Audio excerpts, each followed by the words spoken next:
Yo, yo, yo. It's Mark's Tarot.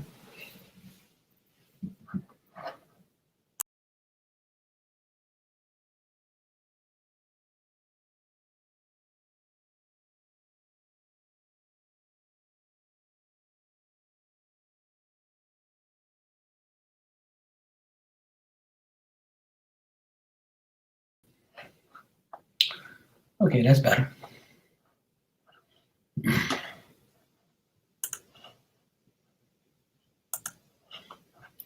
Yo, yo, yo.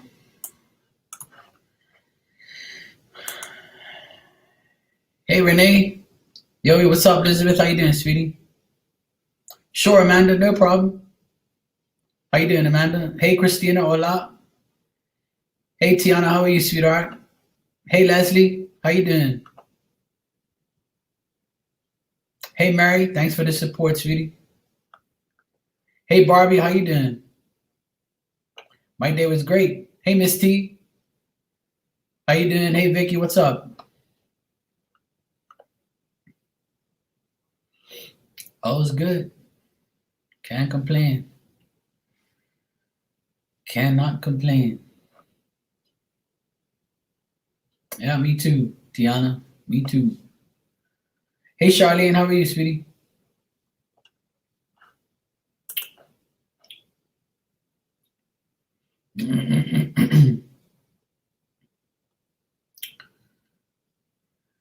Oh, you interview? Okay, cool.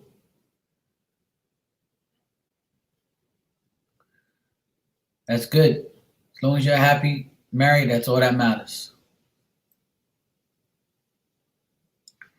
Oh, I didn't even know Mary was on.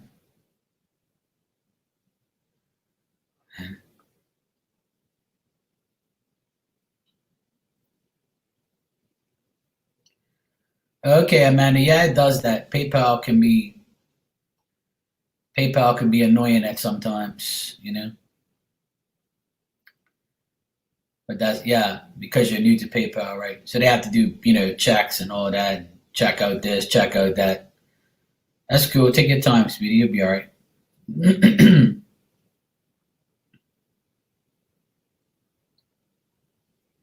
Yeah, because PayPal is the only way that I can get donations from everybody because Cash App and those other places don't deal with Bermuda.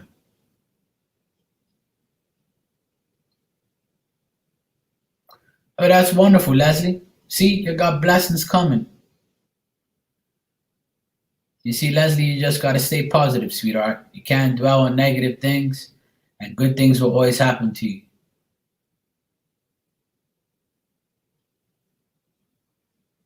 Thanks, Renee. Appreciate that, sweetie. We always gotta stay positive, always, and that's the only way things are gonna get you to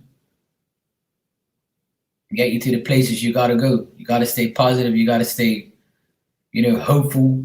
Have high expectations on what you really need to do. Confident expectations. And Leslie, everything will be fine. You gotta dwell just on the good stuff. You know. See, the retrograde is on, but sometimes the retrograde brings good things. It's bringing me good things. Anything that happened to me today, it was so humid here today that I went to go put on my AC, and my remote control to the AC, it doesn't work. I put new batteries in it and it don't work.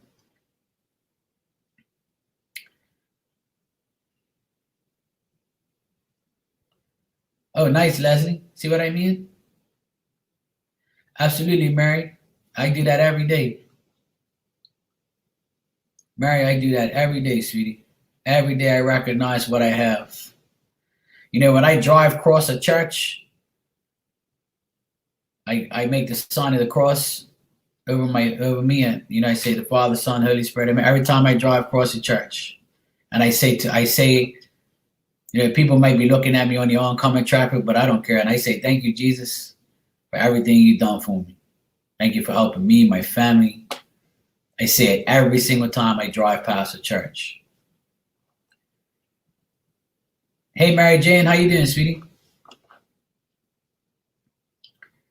There you go, Barbie. You know, I saw a woman helping an elderly man that was blind with one of those big blind sticks walking across the road yesterday. And the first thing I said was, "That's really sad that this guy can't see what I see." You know, and I said to myself, "See, Mark, you should be thankful you're driving your car. You can see all these beautiful women. You can see all these beautiful things that you have around you. You can see all these sights, you know, you can see your country. This poor guy can't see a damn thing." You know? That's when I really realized how precious we have life, and we're complaining about regular petty bullshit. Yep.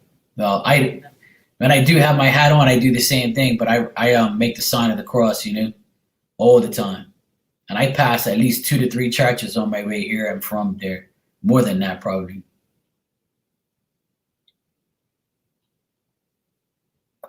Vicky, I did spank it.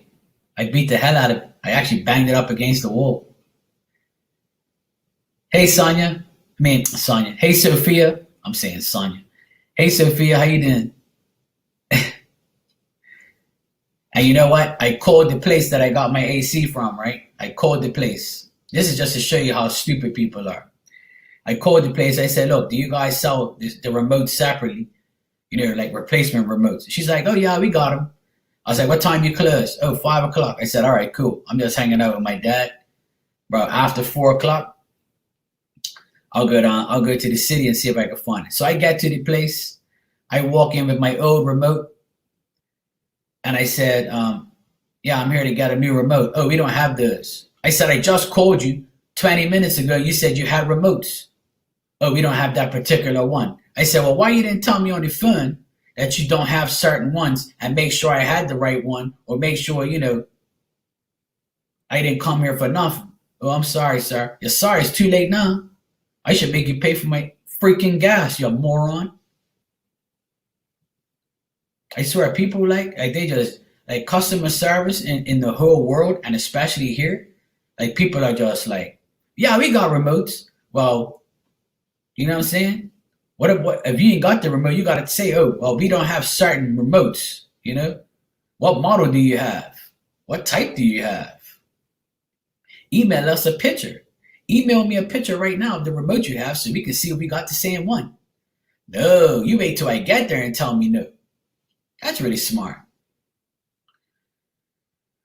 I looked at the girl and I felt like throwing the remote right at her. She's lucky she was a girl, because if it was a guy, I probably would have threw the damn thing right at her head. I felt like taking the remote and saying, "You know what, girl? I'm gonna make you eat this damn thing. Maybe come over here for nothing." In the rain too, I went. Hey, Rana, what's up?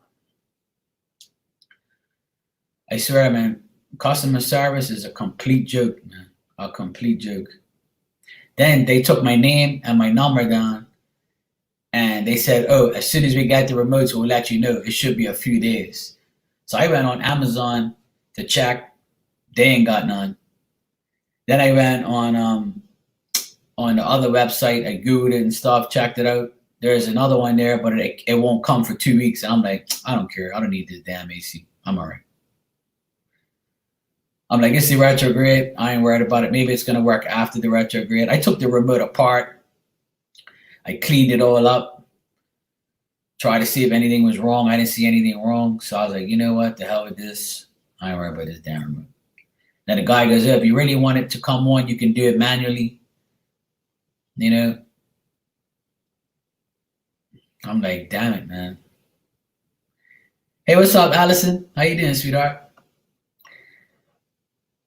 Yeah, well, Barbie, I used to work at the beach every day for a whole 2 years, so I got tired of the beach after a while. But I do go to the beach for beach parties, and that place that I showed you, the second video, no, yeah, the first video where I showed the beach, that's where I hang out. I used to hang out a lot. And I used to skimboard as well.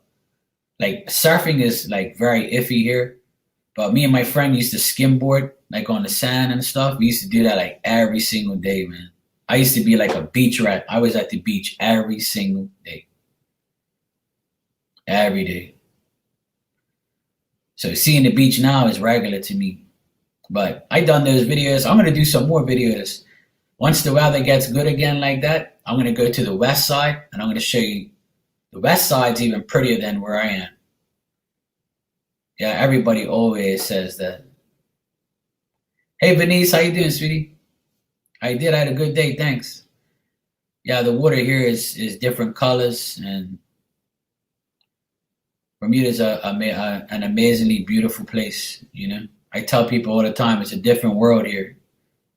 I'm blessed to live here. You know, I wouldn't trade it for anything. But wait till you see all the south, the west side. It's beautiful up there, man. It's so beautiful up there. I love going up there. I rarely go to the west.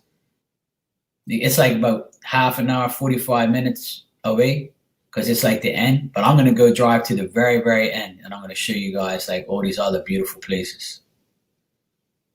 I actually might do a tour of that Crystal Caves place. I might go down there again. I haven't been there in years. I want to see how it looks now that ever since I worked there.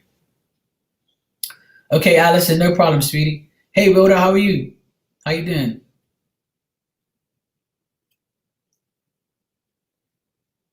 Yeah, it's that day that I did that video was 2 days ago.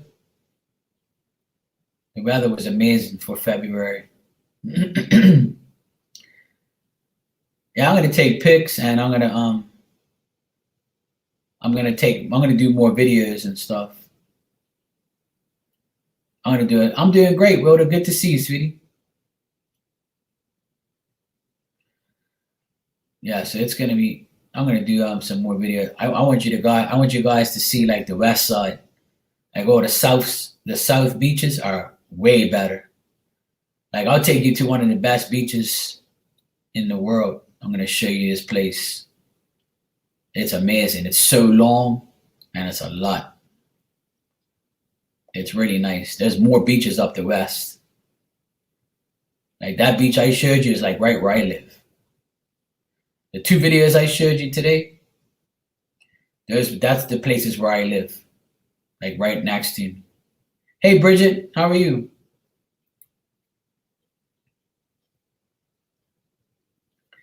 If you need to wake up, then you need to get some coffee. See, I got my coffee right here.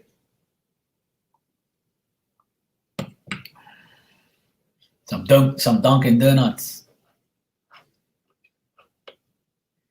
I can't have Dunkin' Donuts because I'm not in the States, but Rana gave me a bag of Dunkin' Donut ground coffee, so I've been drinking that for the past 2 days. I got myself one of those machines that you filter the coffee just so I can drink it. And then my sister tells me today that her shop, like she's a part owner of a grocery store. She says that they actually bring in Dunkin' Donuts coffee, and I didn't even know. So now that I know that, I'm gonna go buy that now. Give the Folgers a little. One day I'll drink Folgers, one day I'll drink Dunkin' Donuts. But after drinking Dunkin' Donuts coffee, it's like Folgers is like whatever. Hey Daisy, how you doing, sweetie? Hey Rose, how are you? Good to see you. Hey Nina, how are you, sweetheart? You all right?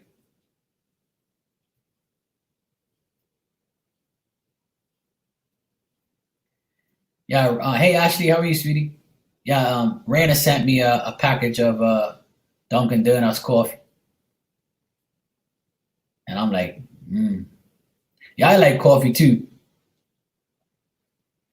Exactly, Rose. That's why I love Dunkin' Donuts because I feel like I'm from Boston. I've been there so many damn times. I'm doing great. I'm doing great. I've had a nice day. It's still raining outside. It's kind of miserable out. I got some gifts today. Well, I got a gift from Elizabeth. I went on earlier to show everybody what she gave me. I got my new jersey yesterday, so I'm good to go. I'm blessed. Even after I looked at those videos afterwards, I realized how lucky I am to live here. A lot of people in February can't even leave their house. Too much snow, too damn cold. Here I think it's 65 today, 65 right now. That's what I'm saying. A lot of people have bad weather, man. I'm grateful. Look at England. Out in England, they had that big ass storm, flooded everywhere. You know what I'm saying? People don't realize, like, lucky, man. Lucky not to be in that type of bullshit weather and have those storms and stuff. Yeah, 65 right now, yeah. 65. It's raining. It's gonna rain. It's gonna get windy. It's gonna rain all day tomorrow.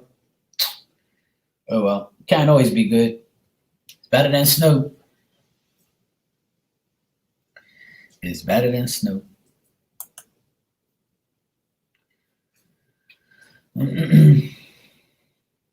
All right.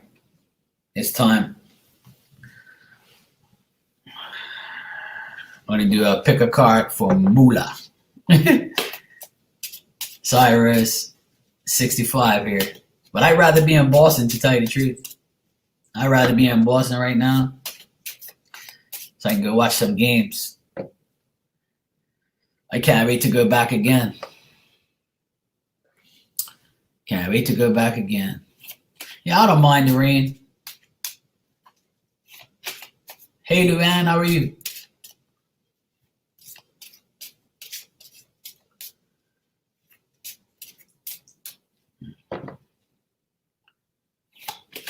B-Town.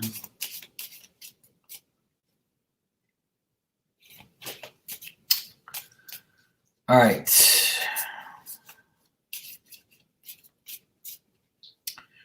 This is a pick a card, 1, 2, or 3. It's a money reading for February 2020 for the rest of this month. We still have 9 more days left of February. So we're going to see how things go between now to the end of the month. For money, this is a pick a card, 1, 2, or 3. I'm going to use my regular deck and my bootleg deck too. All right. So here we go. Pick a card. 1, 2, and 3, 4.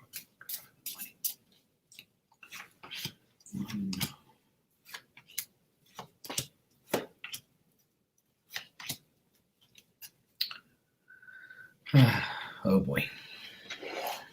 It's not easy. 1, 2, 3.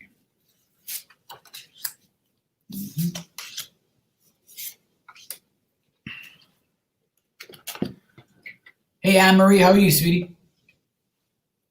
All right. So this is a pick a card, 1, 2, or 3, and it's a money reading for the rest of February. Like I said, this is it's just from now to the end of February, and I use my tarot deck and my bootleg deck, 3 cards each pile. All right. So pile number 1, as far as your money and all that for the rest, as far as your money for the rest of this month, card number 1, I feel like people are going to try and trick you to get some of the money that you're dealing with, that you have. People are going to try to deceive you. Don't make the same errors. Don't give money to any fake friends. Don't be taken advantage of. Use your caution.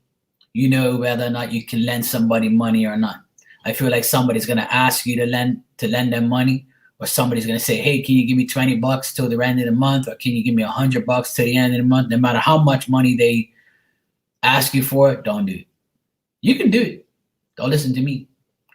But if you do it, I feel like this person, you're going to suspect them and you're going to say to yourself, you know what? I wonder if this person is really going to give me back my money. And it could be somebody that's very dear to you, like a family member. Could be also somebody who's going to be like a temporary distraction towards you. Like this person is going to say, look, it's only temporary. I just need this money for right now. Please, I need it. Come on, I'm depending on you. I love you, and this and that, and blah, blah. Give you this sad ass story. So pile number one, this person is a bad influence. This person, you're going to suspect them.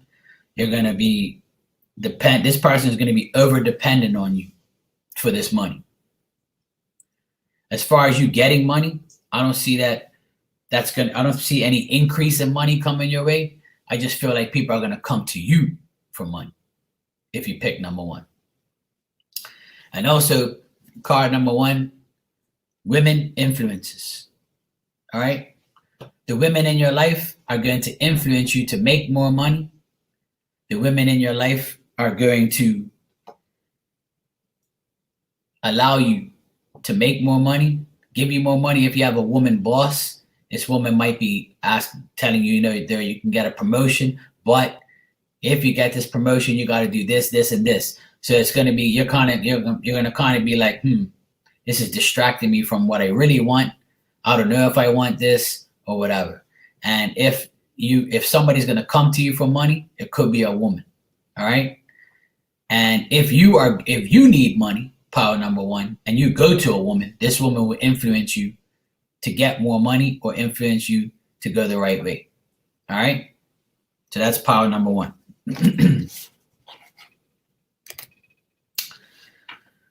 Pile number two, I feel like somebody will give you money with an ulterior motive. I also feel like beware of help offered to you. If you're asking for money, beware of this person. If this is a business deal that you have to make, just know that there's going to be adversaries. There's going to be people that are going to help you, but beware of that help. If you're trying to move forward with a money deal in business, make sure this person don't trick you. Make sure this person doesn't assist you with an ulterior motive. And make sure that you concentrate on what this person's saying to you. Read the fine print. Also, you might have some anxiety about money right now. You could be waiting to buy some material things, or you're trying to sell some material possessions and you're not selling them because there's delays in progress. I also feel like the material things you have, you're willing to sell them to make money because you need money. For those of you who are trying to work harder to get this money, I feel like you need to concentrate more on yourself and what you really need and want. I tell people all the time, when you use your money wisely and use your money to get things you need, not what you want. All right? Also, card number two, if you're waiting for money, I feel like there's going to be delays. If you're waiting for a promotion, there'll be delays as far as getting more money at work. Also, if you're waiting for somebody to pay you, especially a person who is close to you, could also be a woman. Or if you're a woman and you're waiting for money, you won't be getting that money anytime soon. All right? And the reason why people come to you for money is because you are a dependable person. You are a dependable person, and that's why people come to you for money. And that's why people ask you for money. And that's why people come to you to give you money, because you're dependable. If you do borrow from somebody, they know they'll get the money back because they know you're a dependable person. All right. So regardless of how the money situation will go for the rest of this month, people know you're dependable. People know you're there to work. People know that if you need money, they can depend on you. And if you ask for money and you ask for a loan, people know you're dependable and will always say, okay, yeah, sure, you can borrow this money because I know you're good for it. Okay. And pile number three, for money for the rest of this month, February 2020, I feel like right now you feel like you could have been dealing with a bad business partner that made you lose some finances and lose some money. You could be dealing with an untrue friend, somebody who's biased, somebody who uses their judgment in the wrong way. You could be falsely accused of spending money that you didn't spend, or you could be falsely accused from somebody that somebody, said that, hey, I gave you this money. And you're like, no, you didn't. You only gave me 20. Oh, no, I gave you 30. And you're going to be like, no, I'm telling you, you only gave me 20. So it could be some type of argument on how much money you give this person or how much money you're dealing with this person. Okay. I also feel like you feel embarrassed to even ask for money. For those of you who are asking for money, I feel like you're going to be hesitant in order to ask somebody for money. I also feel you doubt or you're uncertain to ask for money. If people are coming to you, pile number 3, for money, I feel like they're going to have a lot of anxiety. They're going to be hesitant to ask you for money. They're going to be indecisive on whether or not you are going to give them this money. If somebody asks you for a loan, you're probably going to doubt this person. Or if somebody owes you money, you're going to doubt them, period. So you, card number 3, if you're waiting for your money also, I feel like you got to be more tolerant. And you got to make sure that you depend on your real friends to get money. Fake friends ain't going to get you no money. Fake friends hate when you get money. I go through that every day, especially on here. So for those of you in pile number 3, if you're waiting for money from somebody, I don't think you're going to get it either. And if you want to make more money, you're uncertain on how to make this money. Okay? If you want to make more money, you need to find somebody you can make money with, somebody who's on the same page as you, somebody who wants the same type of money, same type of business. If you have a business right now, and you're not making money, I feel like it's going to stay that way until the end of February. Okay? Also, pile number 3, in the meantime, while you're waiting for money or you want to get more money, just give thanks for life. That's all you got to do. Money ain't everything. It's the only thing. But in the meantime, give thanks for life. That's all you can do right now. All right? At the end of the day, some people say money is the root of all evil. If that's how you feel, just give thanks for life. If you ain't got no money right now, you're waiting for money, just give thanks for life. All right? It could be worse. Your life is more than money. All right? Needs and wants is always what we need to deal with.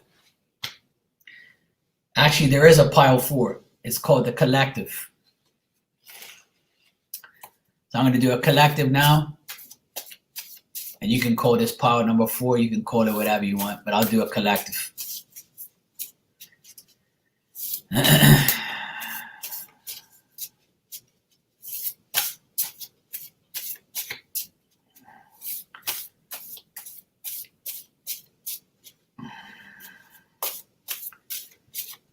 All right.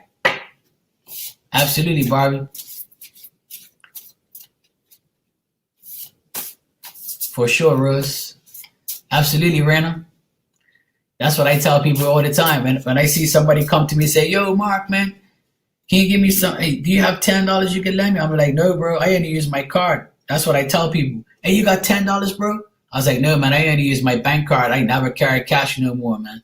I only use my card, man. Because I'm trying to get, use my card as much as I can so I can get some rewards from the bank. And he goes, oh, okay, man. All right, cool, thanks. That's my lyric now. I just say, yeah, I only use my bank card, man. I ain't got no cash. Meanwhile, I got $100 cash in my pocket.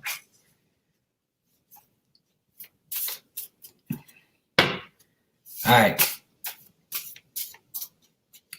Collective for money for the rest of February. Let's see what we got here. 1, 2.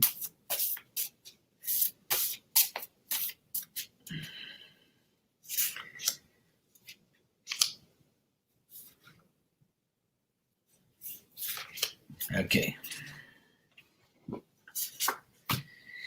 All right. Trust me, I can't stand when I'm at the grocery store. Before I get this after the collective, remind me to tell you this story. Okay, I think I told it on here before, but I'm gonna tell you a story. Why I don't give people money.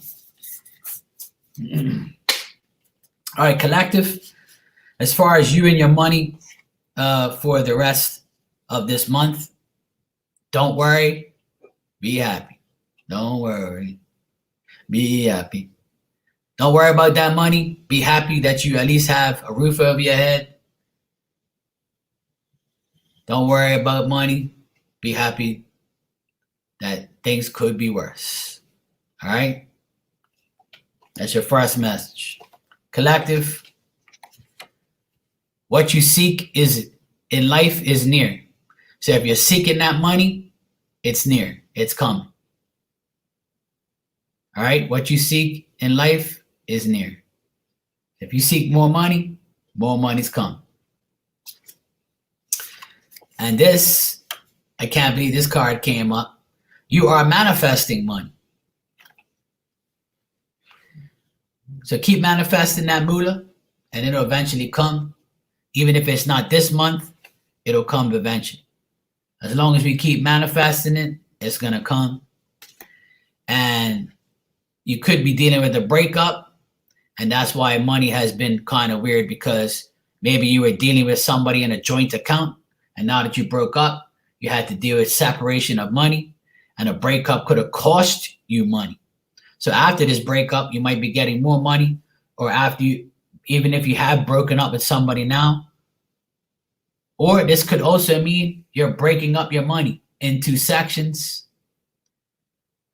Some for this person, some for that person, some for me, some for my bills, some for my kids. So this also could be a breakup as far as you breaking up the money, because this is to do with money. So it could be two different things. You're breaking up money so you can sort things out, or you're having to deal with money through a breakup with somebody. All right? So that's your message, collective, for money. Show me the mola. Power abs influence. I don't know. See that? Your breakup cost you 500 G. Yep, kick sugar daddy out. See that? Collective was for some.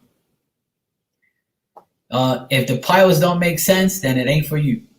Just be thankful that the bad news isn't for you. That's all you got to do. It can't always resonate. None of that shit resonated to me anyway.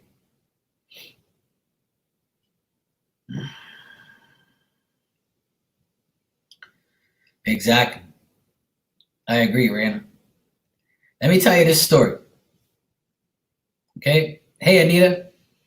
How you doing? Hey, that's all that matters, Rose. I remember when I was younger, probably maybe I would say I was about 19 years old. Hey, Payday, how you doing, sweetie? I was about 19 years old. I was in Atlanta, Georgia.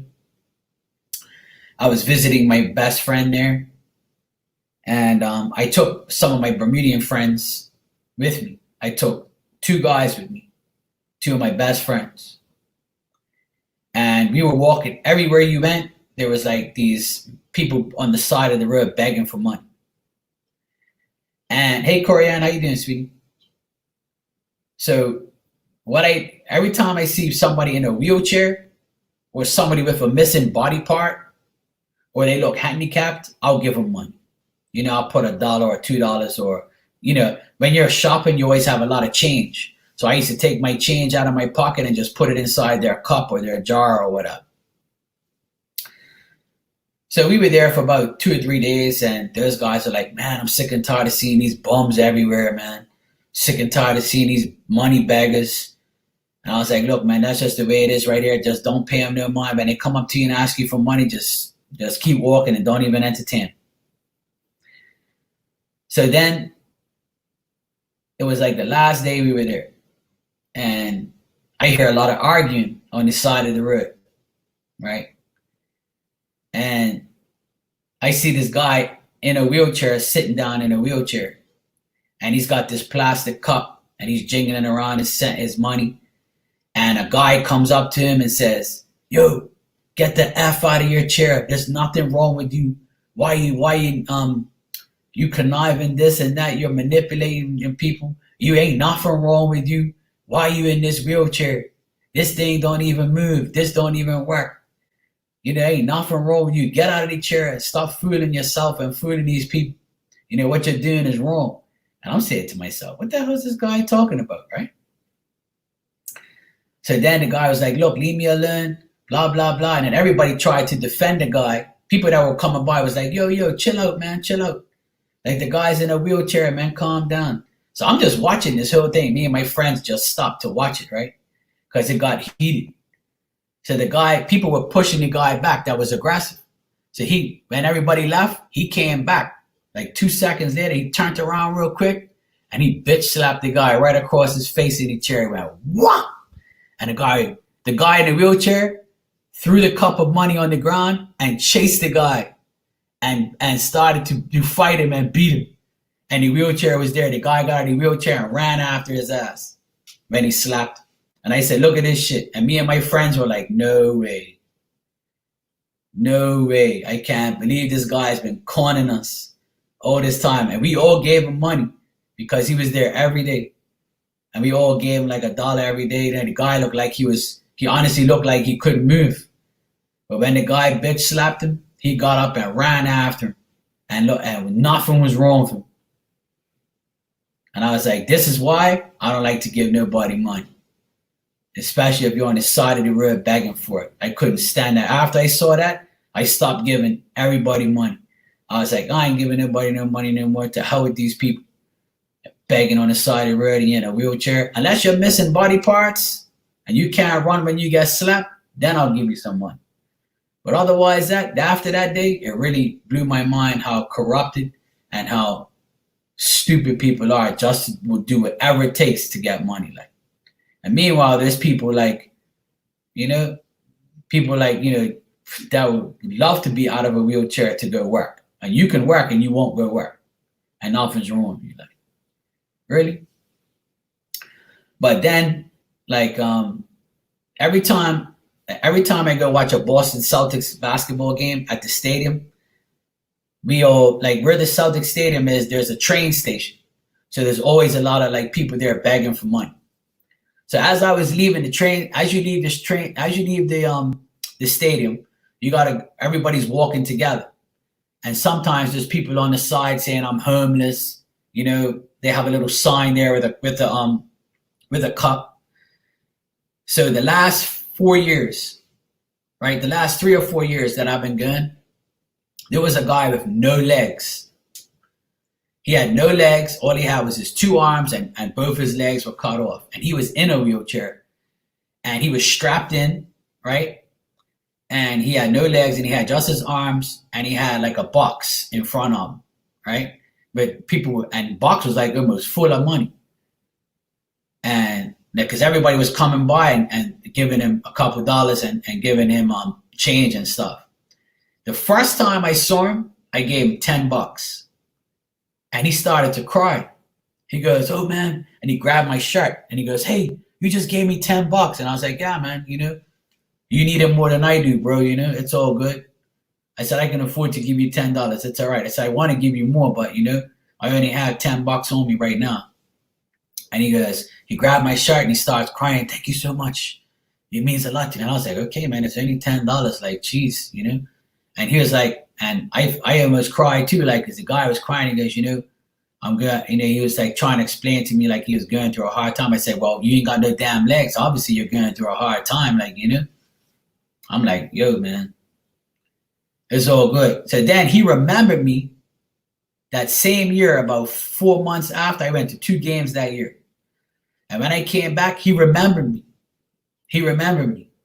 And he put the box down in front of him and he held my arm and he goes, "Oh, I remember you. And it felt really good to be remembered by him. And then I gave him another $10. And he was like, "Oh man, you made my day, man. Thank you so much." I said, "Hey, you want me to get you a coffee or something? Or it's cold as hell out here. Why, And and he didn't care. He had this big blanket. He was cool, like, and it just broke my heart to see this guy with no legs, like, but he remembered me. That same a couple months later, he remembered me. You know how many people that he sees every day coming out of that stadium? There's 20,000 people in there. Obviously not everybody's gonna come to that same weight, but like when I saw him, I was like, wow, yo. I was like, yo, he remembered me, and I gave him another $10, and he was like more than grateful. But the last time I went this year, when I went last month, I didn't see him. I was looking for him, but I didn't see him. I don't know if he died or whatever, but I didn't see him the last time. I was looking for him, though. But that's another reason why I don't like to give people money, man. Unless I really know yeah, he remembered my kindness, that's for sure. There was a guy in Grand Central. Every day I got a sandwich a day, and the guy threw it at me. Oh my god. Venice, I would have threw it right back at him. Hey Vanessa, how are you, sweetie? Yeah, I met a guy online, fell for him. He claimed to be single father, 3 kids. I got taken. He was a scammer, claimed his wife died 7 years ago. Yeah, Corianne. A lot of people like that are corrupted. Yeah, Rose, I was out there last month. I went in January to watch a game. Yep. I was there for like 3 days. I went to watch a game and came back sick. I had fun.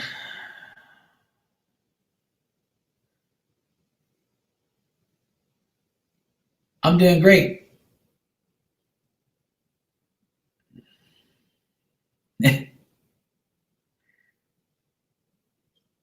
Oh, that's good. Venice, at least he ran from me. Hey, Leah, how are you?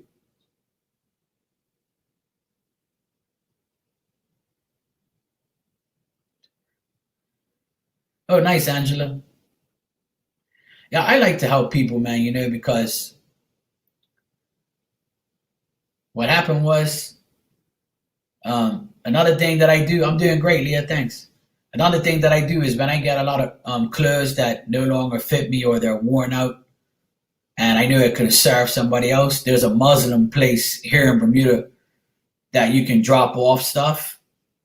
And he's like, these people are all women in this Muslim place, but they don't just cater just to Muslims. They have like a thrift shop where like you donate stuff to them, and they like sell it for dirt cheap or give it away to people who are homeless and need clothes and stuff.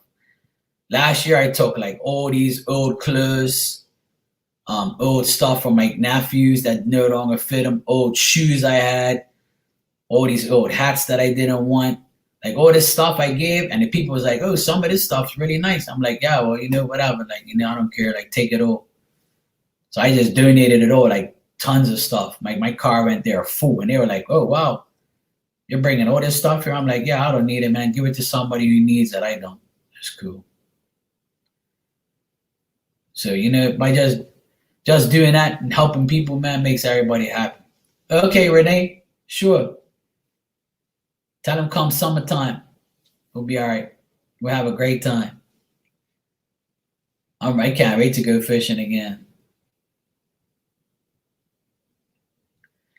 I drove home my clothes and shoes in the donation bin all the time. Yeah, Anita, that's a good thing. I'm about to do it again.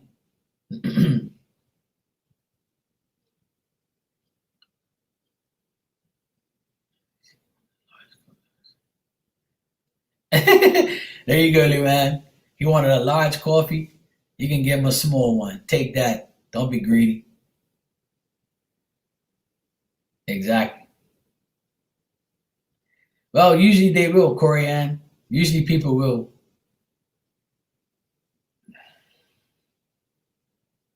Yeah, Muslims are very kind here. The Muslims here in Bermuda, they're very kind. I know I have a good friend that's Muslim, and he's never turned me the wrong way. He doesn't judge anybody. Exactly, Lou man.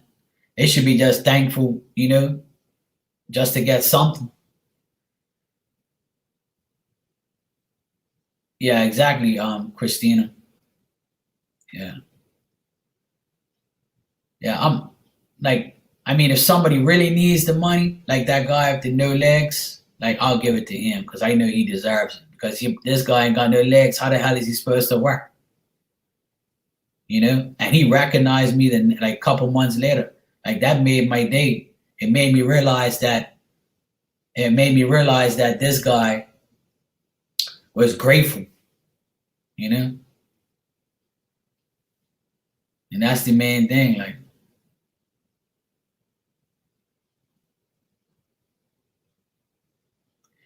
Yeah, that's okay, Leah. As long as you give it to people who, deserve it, and need it. Payday.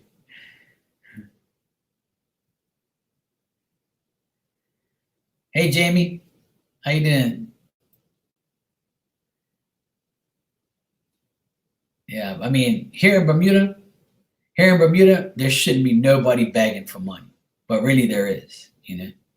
There's a guy that has a mental illness, a mental disease. Like he actually sees spirits and stuff.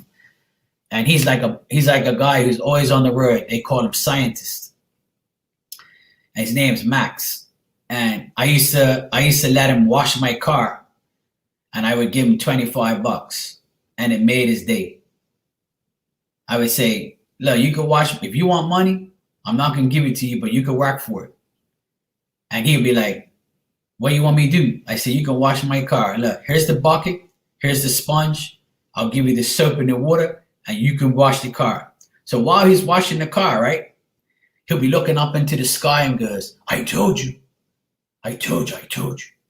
Don't look at me right now. Don't look at me right now." And he'll be looking around and he'll be talking to spirits. "You think I don't see you watching me wash this car? I'm not gonna give you none of this money." So he was like, he had problems. I feel sorry for the guy. So when I see him, I kind of laugh at the same time because I know like he's cool, and then when I see him, he always says, "Marky." He calls me Marky. "Marky, you got some money for me?" I said, "Well, you want to wash my car?" "No, I don't really want to do that today." I said, "Well, you ain't got no money then." "Oh, come on, Marky, at least $5." I said, "No, Max, can't do it today, bro. You got to wash my car." "Oh, it's going to rain." I said, "It ain't raining now." So every time he sees me, he goes, "Come on, Marky, let me wash your car. I need money." And then the other day, I drove across and I saw him. Like he looked really bad. Like he looked really down and out. So I said, let me go stop at the grocery store and get him some bread and some cheese. So I got some bread and some cheese and I gave it to him. "Oh, Marky, thank you, Marky.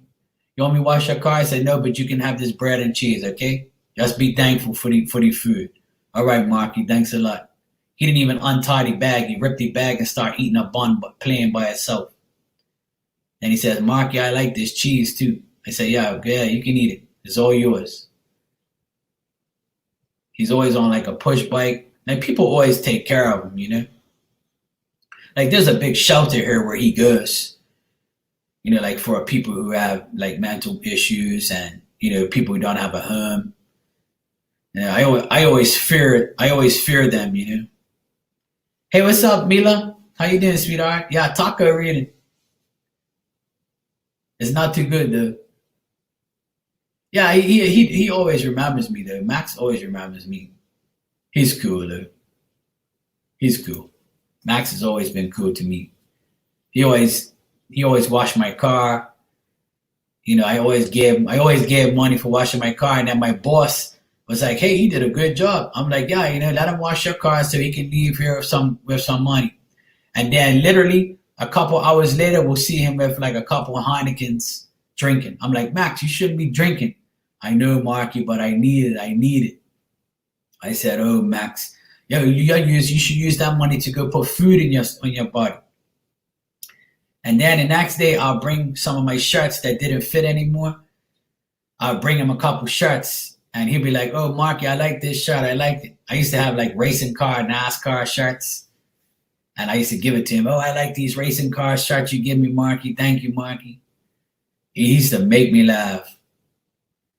I still see him. Like I said, I just saw him last week, and I gave him the bread and the cheese. Like, But sometimes he goes off it. Sometimes when I try to give him something, he'll tell me F off, I don't know you, and this and that, and treat me like shit. And I'm like, all right, Max, I remember that. So it's like, he's kind of in and out. He doesn't know what he's doing. Sometimes he's like, sometimes he's going off it. But that's the only person I really help. You just woke up? Okay, coffee time. Good to see you, sis. Yeah, exactly. Clean out the closet. Whatever you don't need, somebody else can use it. Just remember that, Even if it isn't money, or there's a lot of, like when I saw Max a week ago, he didn't even have no shoelaces on his sneakers. And he looked like a damn, like he had like the shoes were too big for him. So now I got a pair of sneakers. I got a pair of sneakers in my car now that no longer like I no longer want them. They're kind of beat up, and they got like all this paint all over them and stuff from when I used to work with them. So I leave them in my car. So next time I see him, I'll give it to him. And I got some old socks and stuff with some holes in it. I'll give it to him. That's all he really needs. Good to see you too, sis.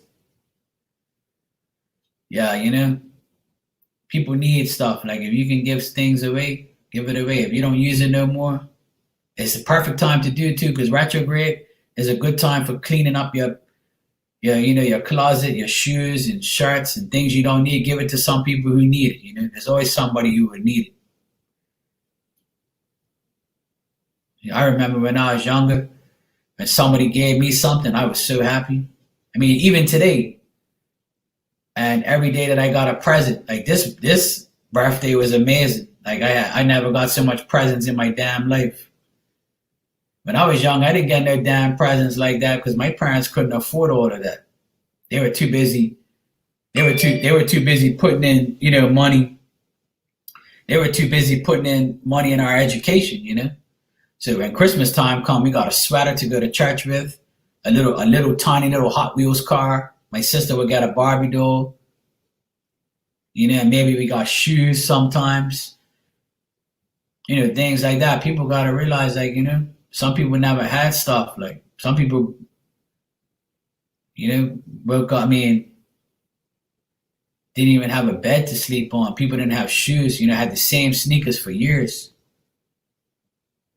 same school shoes until we guys grew out of them. And that shit got handed down by my brother or my sister. And now it's like it's plentiful.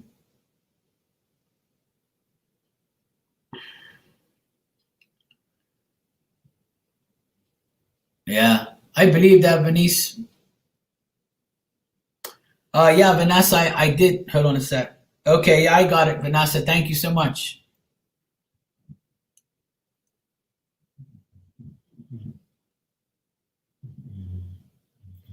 Hear my dog snoring? My dog's in here snoring like a human being. She's shaking.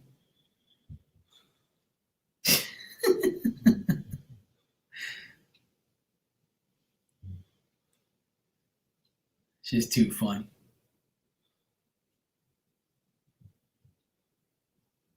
Vanessa, did you need anything? Is that why you sent the donation? Did you need anything? Or did you email me or something? I just checking with you. Yeah. Well, see, all those people homeless in LA, that's how much our population is here. When I see, like, Bermuda doesn't have too many homeless people. Oh, it was for reading? Oh, okay, cool. Hey, Brenda.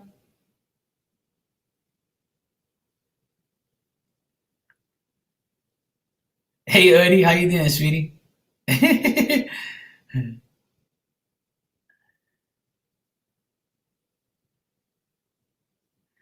Yeah, I know. You know what I mean? That means the amount of people that live here is the amount of people that are homeless just in LA, or more than that.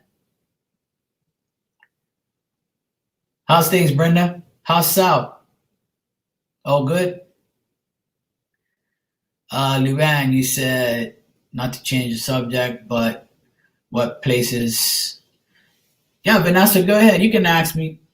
You can ask me a question if you want to do it here. If not, you can email me. It's up to you. If you want me to do it here, I'll do it here. If you want me to do it, email it. You can email it too. It's up to you. I'll do it whenever. I'm open. Whenever you're ready. I'm just here talking. If anybody wants anything, just let me know.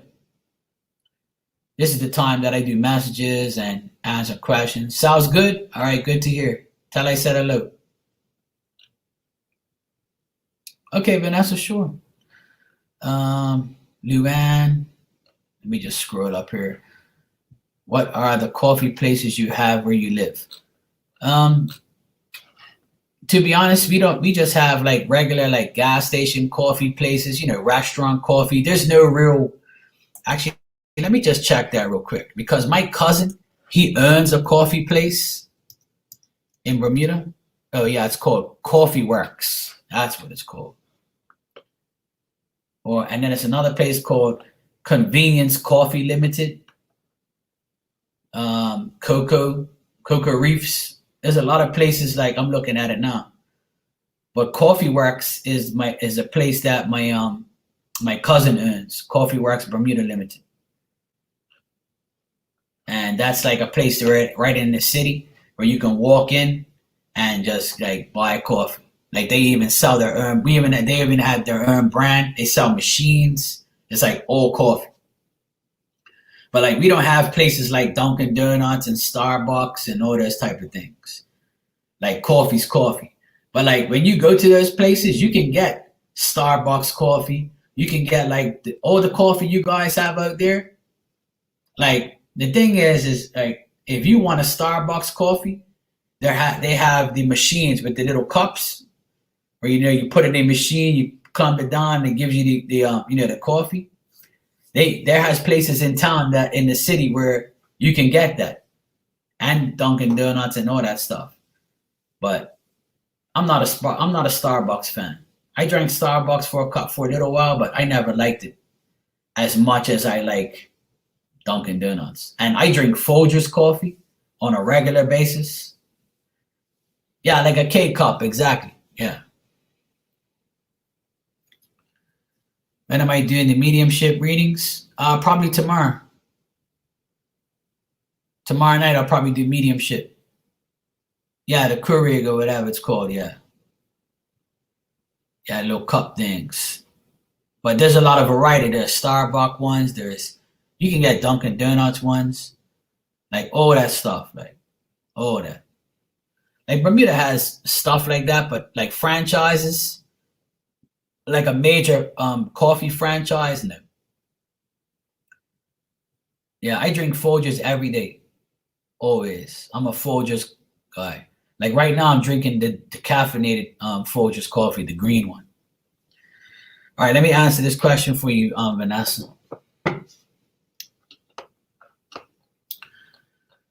Vanessa, you say it's about Virgo. I keep feeling as if there is a positive change coming. He wants to have a serious talk with me. I don't know what it could be. Okay. Oh, absolutely.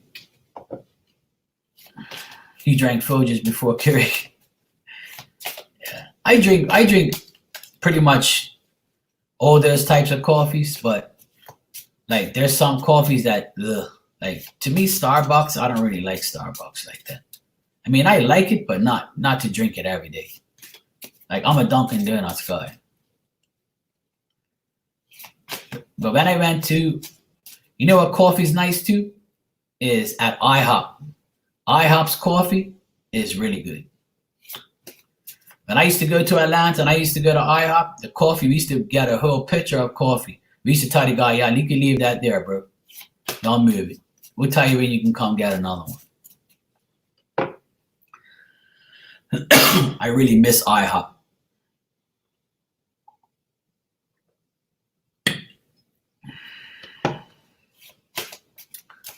But see, it's not fair for Bermuda to have American franchises because everybody will go there and the Bermudian businesses won't survive. So it's not fair to Bermudian businesses, That's why they don't do it. All right, Vanessa wants to know about how things are going to go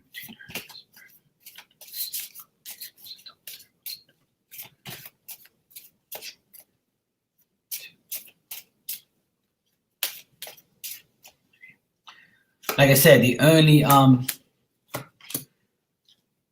only franchise, American franchise we have is KFC. And I'm not really a KFC fan. All right, Vanessa, what I got here is the Virgo is going to tell you that he has problems. There's delays. He might be sick. And he wants to get rid of the problems and delays that he's going through. Right now, he doesn't feel that great. I feel like he's like being really discreet about his feelings and what he's doing with his life. I feel like he's living in denial about what he really wants, and he's going to tell you all these things. But at the same time, I also feel like after he tells you all these things, he's going to become, once he gets your perspective on things and once he finishes talking to you, I feel like he's going to be more determined to make things happen. I feel like he has a good job, and I feel like he's focused on work more than anything. But I do feel like he's come up in the reading here, and he's pretty much like being discreet with everybody else, but he wants to tell you what's going down in his life. That's the conversation he wants to have. Like he could be telling you that he's overcoming some type of sickness, or he's overcoming somebody that is sick that he knows that he had to deal with. Or maybe he's going to talk about just the problems that and obstacles and delays that he's going through. I feel like he's just home right now, being discreet and being taking care of himself and doing what he has to do to make his life better. That's why he's withdrawn from a lot of people and deserted himself from certain people. But I do feel like he's going to tell you about some ideas he has. He's going to tell you about how work is going, how things are getting better, how things could be better for him. And I feel like after he talks to you, these things will get better. But the thing is you got to be open-minded when you do listen to him and do hear him out.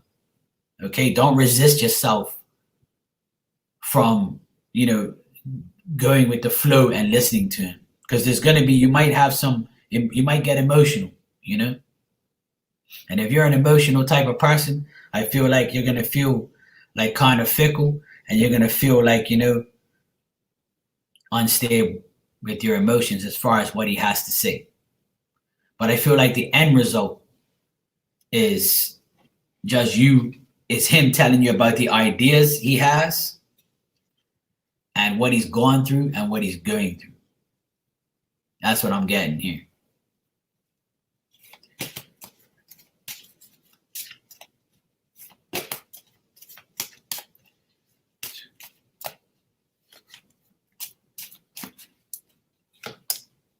Yeah, and I feel like this is going to happen very soon. Yeah, exactly. He's going to open up to you, and it's going to be, like I said, he's going to tell you about all these obstacles that he's overcoming. He's going to tell you about a lot of things, especially things that he's trying to overcome. Yeah, he does.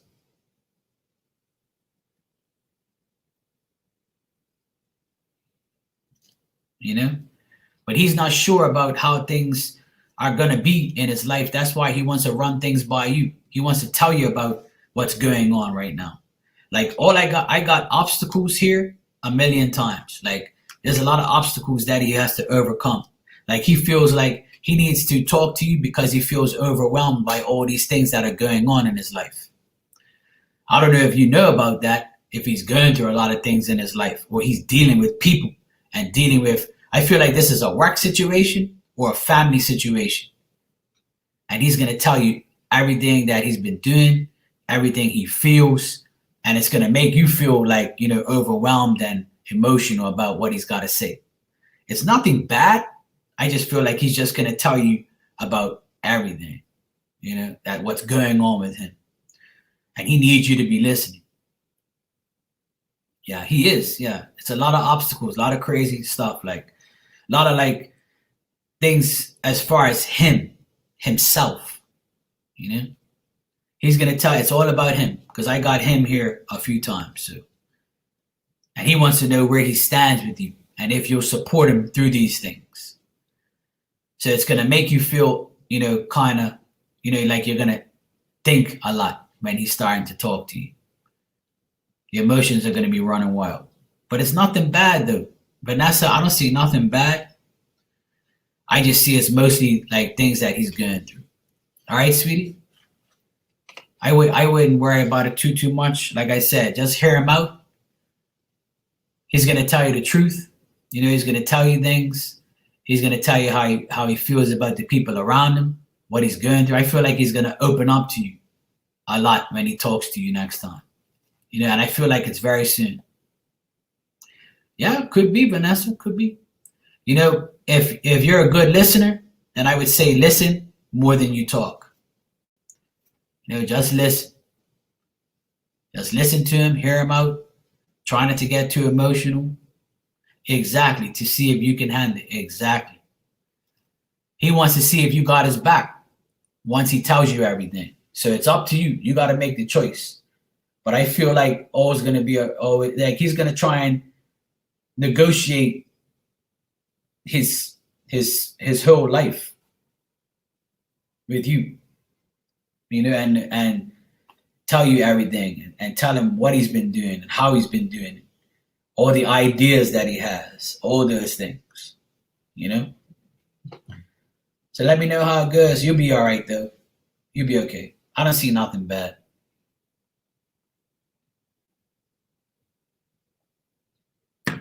Some people just need a good listener. That's all they need. I'm a good listener. But once they start listening to too much bullshit, then that's it.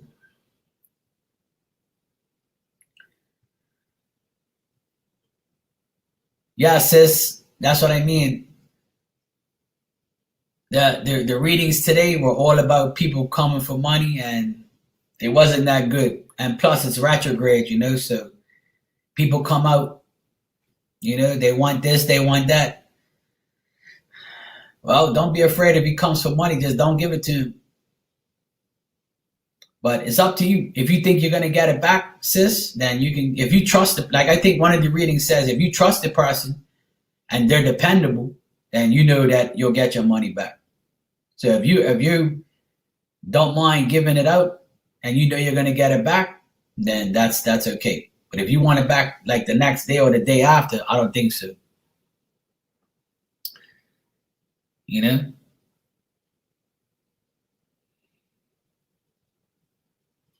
That's the thing. I got his back. I just don't want to be no third party. Well, I don't really see. Oh, she's in trouble. Okay, well, if you want to, then go for it, sis. If you can afford it, then do it, sis. That's all that matters. If you can afford it, then go for it. You got to ask yourself, would they do it for you? That's what I ask myself. When I give somebody money and I know I'm not getting it back, I ask myself, would this person do it for me? That's what you got to ask yourself. Will this person do it for me? And if you say yes, then that's all that matters. Right? Give 100, get 100. If you're giving 100 and you get 50 back, that's not good. Absolutely. Broke always gives good advice, sis.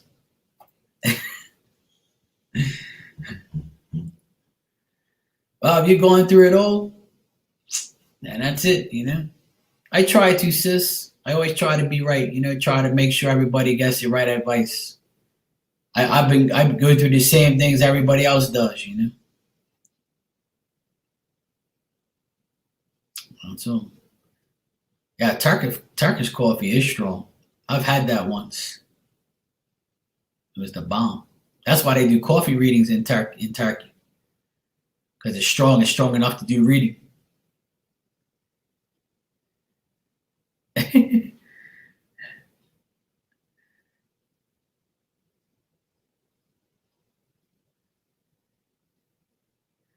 All right, sis. Mwah. Have a great day. Love you. Yep, flip the cup over, and then you see the rest of the reading on the. I had a few coffee readings from a Turkish lady. I had a few readings from a Turkish reader. It was well, some of it was accurate, some of it wasn't. I'm still waiting for the babies she told me about.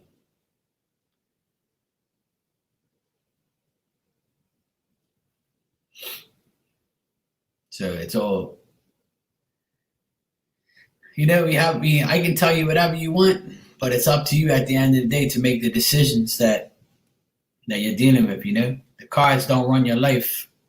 You run your life, I tell people all the time, I get readings, and if I think that the person's right, I'll tell them. If they're wrong, then they're wrong. Sometimes I'm wrong, sometimes I'm right. If I'm always right for you, then that's cool. If I'm wrong for you, then we don't connect. I told him about his surroundings, that not everyone is there to be his body, that they are feel fake. Absolutely. Absolutely. I'll take him at any age, Vicky. For a man, it doesn't matter. I was always told I'll have him this day, this year, that year. I don't really care what people say anymore. To me, it's whenever God wants it to happen, and it's whenever I try to do it. When I'm actually having sex with somebody to have a baby and to get them pregnant, that's when I'll start believing I'm going to have babies. I was always told that I was going to have 3 kids. And if I have 3 kids now, I got to put in a lot of work or marry somebody that's got money.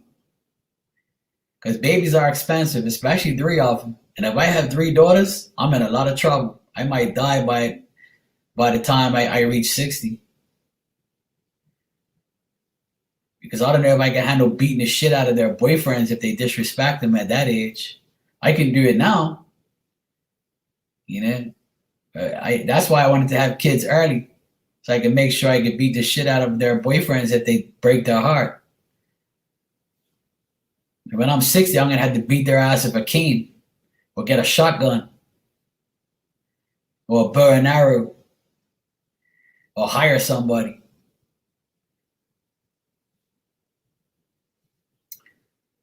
And it's only going to get worse because the older you get, the less pension you get, the less everything.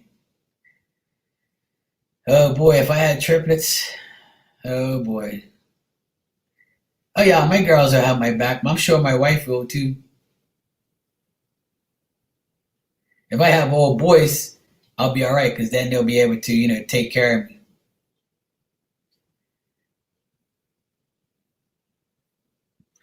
Oh, there you go, Odie. See that? My dad was 50 when I came along and was a tough ass till his last day. See, there you go. There you go. See, it's never too late. I know it's not too late. For a guy, it's never too late. For a woman, after 40, it's kind of difficult to have kids. But I know women over 40 who have kids, and they're perfectly fine. So it all depends on the person's body at the end of the day. As long as you can get pregnant, I feel like any age is okay, and you can handle it. As long as it's not past, a certain age where it's going to hurt you. But my grandma had my mom at 40, going into her 41st year. And she had 5 kids, and my mom was the last one. And my granny was 41 when she had my mom. And my mom's perfectly fine. And my mom was actually my sister's 38 and my mom is, yeah. My mom was 38 when she had my sister. Actually, no, my bad. My mom was 36 when she had my sister. My mom had 4 kids. Yeah, exactly. Depending on the yeah, exactly. Actually, I knew a lady who had a baby at 55, and she didn't even know she had the baby. I was like, oh wow, and the baby's perfectly fine.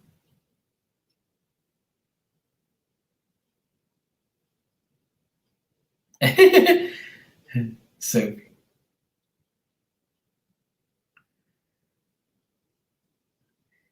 well, Venice, it doesn't matter. To me, it doesn't matter what age it is, as long as the person's body's healthy. You know, yeah, that's what people say. It's not recommended, but I know people who've had babies at that age and they're perfectly fine. You know, they didn't die. You know, some doctors will say that, but I don't believe doctors anyway. Doctors can kiss my ass.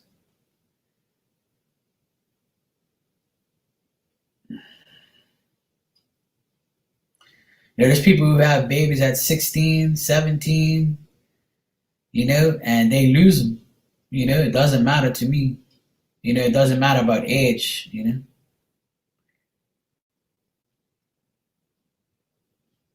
Yeah, see, that's another thing, Vicky.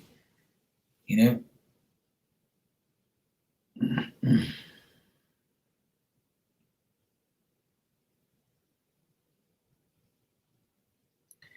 oh, Christina, I say that every day.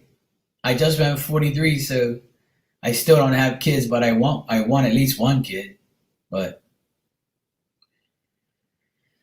uh,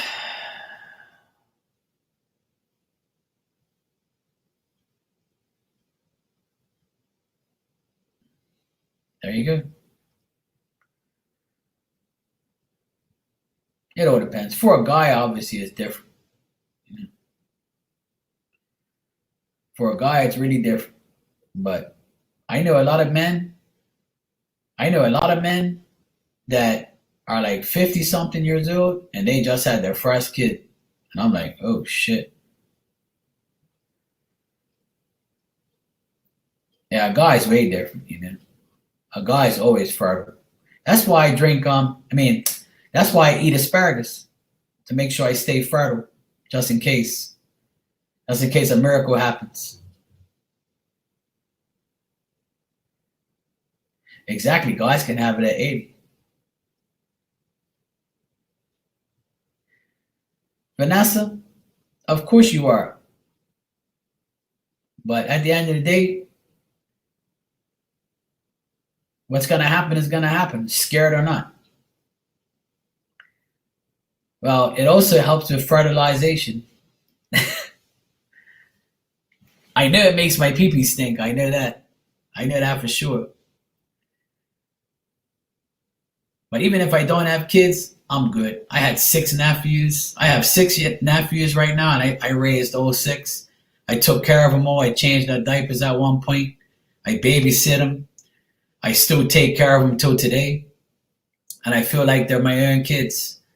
So even if I don't have kids, I have six nephews. The oldest is going 18 in July, and the youngest is 11. So all six are within 6 years span of each other. And to me, it doesn't matter to me. I love my nephews like they're my own kids. So to me, it don't make no difference. Like if I do, I do. I don't, I don't. I'm not gonna sit here and be like trying to, impregnate a hoe. That ain't happening. Some people always tell me, I don't know how the hell you don't have kids. I said because I'm smart. I'm not gonna have a kid with somebody that I'm not with. That's just not my style. It's not my thing. Like I could have been had a kid by now, but I want somebody that's going to be a decent mom to my kids. I don't want a hoe as a baby mama. You know, if that was the case, I'd have 10 baby mamas. But I'm not about that life, and I don't want somebody who's going to live off my child support and not work. I want to build a family for my kids. You know, that I see their mom and dad as an example, not a breakup, not a all this type of things. Not saying that people don't grow up like that. I'm not judging anybody who doesn't or does that, but that's just how I feel. Yeah, exactly, Ashley. I know you didn't want it, but you got it. That's like me. I'm very cautious about where I put it. And there's times where I wanted to make somebody be my baby mama, but I was like, you know what, Mark, this ain't gonna happen. But it's all good. Like I said, I'm not the type of person who dwells on it because I have 6 nephews. So, and I got my doggy, so I'm good. It's all good. If I do, I do. I don't, I don't. Doesn't matter to me. Doesn't matter at all. You know, because sometimes the kids that come from a broken home are become the best kids in the world. You know, they actually strive more in life because their parents are separated. You know, so it's all good. Yeah, there you go. And another thing is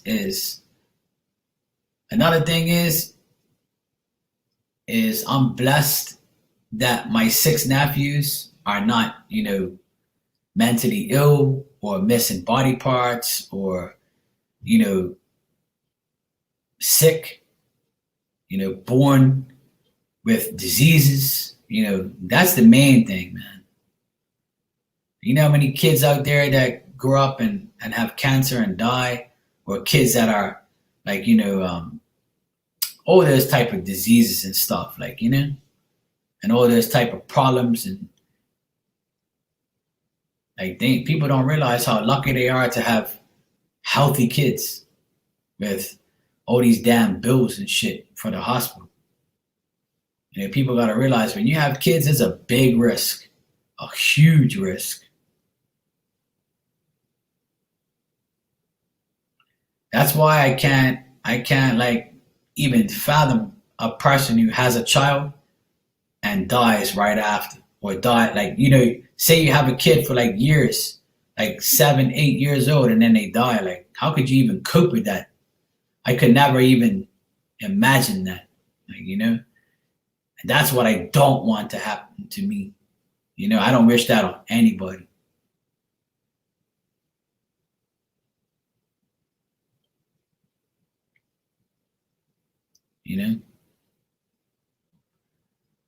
People are lucky, man. They don't know how lucky they are to have, children that have nothing wrong with them.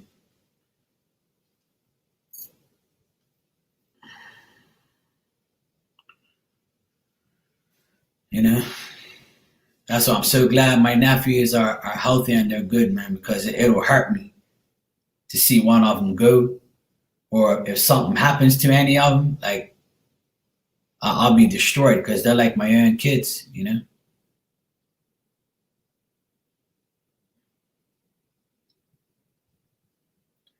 Yeah, that's why I tell people, people got to give thanks for life and stop worrying about bullshit, petty things. Sorry to hear that, Corianne.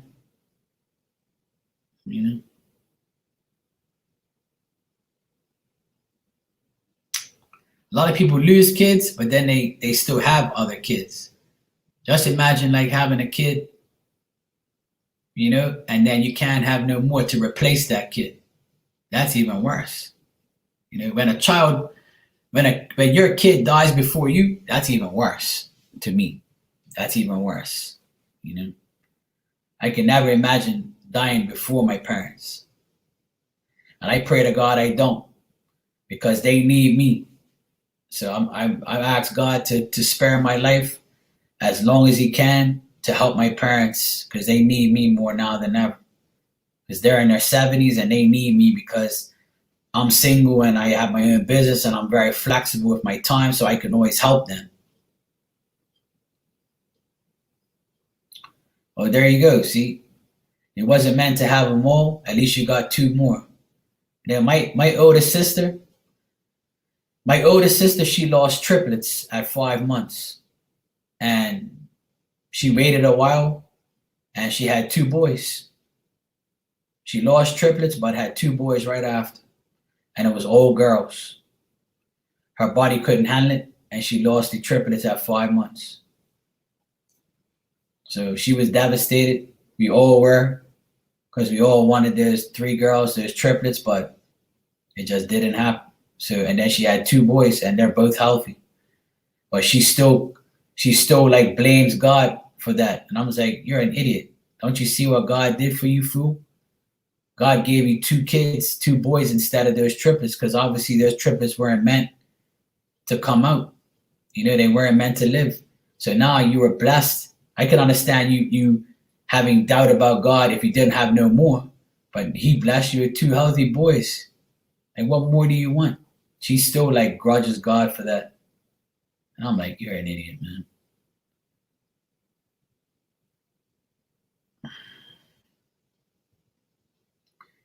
Hey, well, there you go, Corianne. As long as you look at it like that, that's all that matters.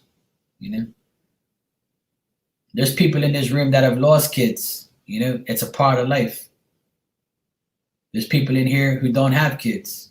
There's people in here that got a lot of kids. We all have our stories.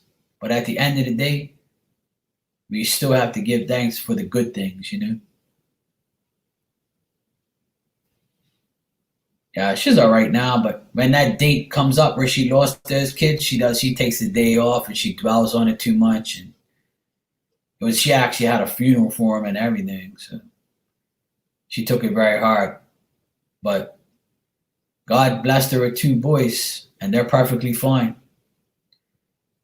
But she still has that thing in her mind. Hey, Leather and Lace, how you doing? You could be my favorite Cancer tonight. How you been? Well, you know what? If I started to if I had a wife or a girlfriend and we wanted to have a baby and she lost the baby, I'd be devastated. But I would try again. I would try again. Obviously, I'm not going to let that discourage me. Some people they let it discourage them. You know, they take it too hard. But me, I would try. I'll try till I get it. I'll try till the day I die, if that's what she wanted.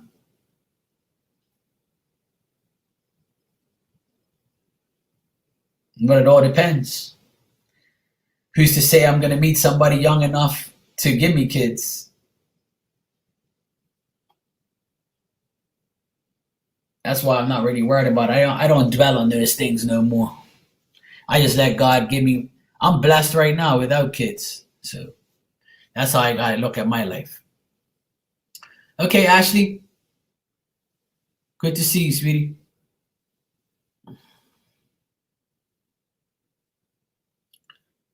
I almost lost my 3-year-old two times. I started to bleed. Yeah, that's hard, Sophia. That's hard.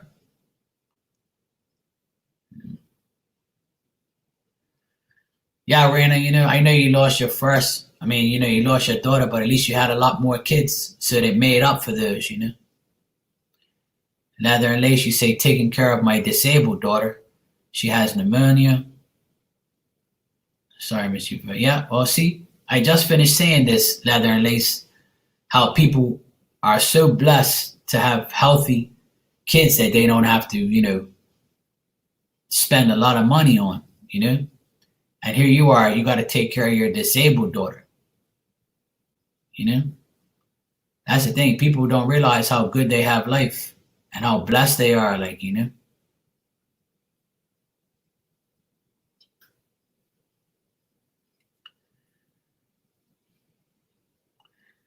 Oh, the name of the girls will definitely be uh, original, and that's up to her pretty much. Yeah, I agree. I tell people all the time. Like I said earlier, I saw a blind guy, getting escorted over to the other side of the road, and he had this long stick, and he didn't know where he was going, but somebody helped him. And as soon as I saw that, I said, "Thank God I'm not blind, man. I wouldn't know what to do if I was blind. I'd be devastated." But that poor guy, you know, that's why people don't understand, man. People complaining about petty shit all the time. It pisses me off because like people don't understand. There's so many people out there suffering, and you're worried about whether or not you're gonna have a relationship or you're gonna have this, and you're mad because your car broke down and it's the end of the world. And there's bigger things in life. People have a little bit of bad luck and think it's the end of the world. You know, Yeah, it always could be worse, man. It always could be worse. I say that every day. That's my saying. Just thank God it ain't worse. Like that's why sometimes I get emotional being on here to myself. Like I say to myself, being a medium and reading for these people who have asked me to tap into people who committed suicide, people who they lost, people who hung themselves, shot themselves, got shot, got killed, and people say like, oh yeah, you're blessed to have that gift. Yeah, I'm blessed to have the gift, but at the same time, you know, I got to deal with it. I feel like how they feel, and imagine what they're going through, and thankful I'm not going through it. You know, I've had some people come in here with the worst case scenarios, and I'm like, damn, I can't believe that shit. I couldn't imagine taking my life. I just couldn't do it. I just couldn't do it, man.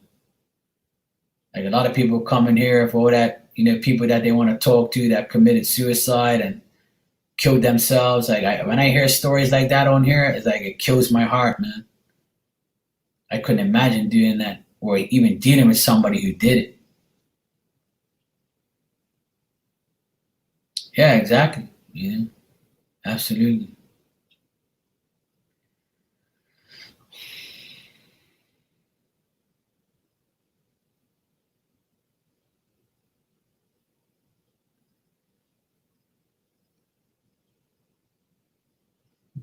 Yeah, absolutely. Sometimes when I read for some people, it gets to me. Not because I can't handle it. It's just like you kind of think to yourself. How many people in here have lost their mothers and fathers? I still have my mother and father. I still have my brother and my two sisters. Nobody in my immediate family has died. And I have people who come in here and say, can you check my brother? He died at a young age. Can you check my mom? She just died last week. Can you check my dad? He died when I was young. I don't know. Imagine saying that shit. Imagine having that feeling. Like people don't understand. Like a lot of people understand, but they take life for granted. Yeah. That's why, like when my dad came here today to watch a football game with me, my dad came up here to watch a football game with me.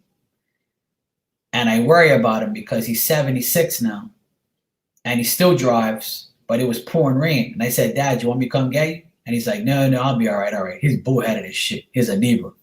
So he thinks that he's still, 20 years old. But I said, go ahead, do what you got to do. Like, and I just pray. I say, please, God, let him get here. Let him come here and let him go home in one piece. Please don't let nothing happen to him.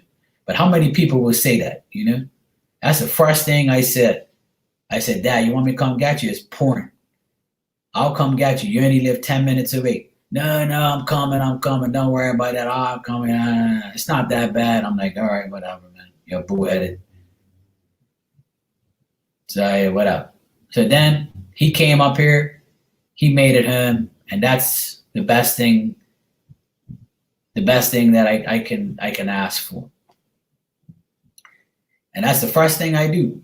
Like I said, as soon as I know he's coming up here, I'll say, please God, let him get here and don't let nothing happen to him, please.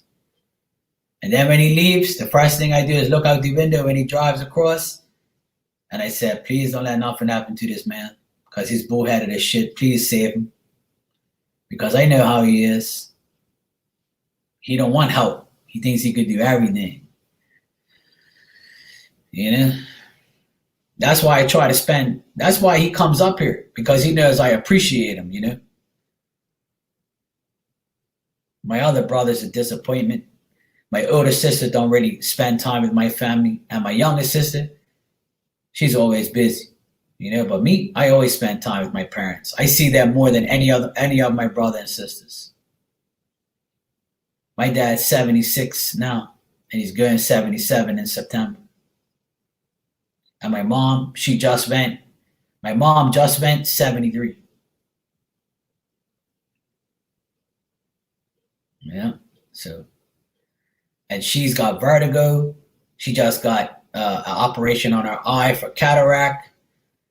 So she's always emotional and over dramatic.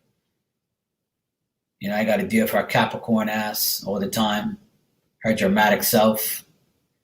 But I love them. You know, they're a pain in my ass, but you know, I have to do things. I feel obligated to do things for them. Like, so they won't have to spend money. I'll paint their house. You know, I'll do everything for them for free. You know, they're Portuguese, so they like to watch the Portuguese shows. The only way they can watch them is through a satellite dish. So I bought them a satellite dish. I got it all programmed, got it all ready, and it was $55 a month. So now that they don't work, I pay the $55 every month now. As of this year, I'm paying their satellite bill, so they don't have to pay it. And my sister pays my dad's phone bill, so that way they can live off their pension and feel more comfortable. Because pension here is not enough for you to live, you know? So I pay for the satellite bill, and my sister pays for my dad's cell phone bill. But my oldest sister, my oldest brother, they won't do nothing for my parents. They're a bunch of selfish assholes. So they only give them like Christmas gifts or some bullshit. My brother, he don't do nothing. He's the worst. He can't even save himself. But my oldest sister, she's a school teacher. She's got money, but she's the most greediest ass Aries I've ever known in my life. Like, she barely gives my parents anything. She's a selfish bitch. That's why I don't speak to her no more. Hey, Juliana, how are you, sweetheart? Hey, Miriam. And like my oldest sister and my oldest brother, they get very jealous. They get very jealous when I do things around the house because I'm very talented. I do a lot of things. Like I can varnish a door and make it look brand new. I paint the house. I varnish their cedar door. You know, I make everything look good, and I do it for free, you know, because they're my parents. I cut the grass. I cut my dad's hedges.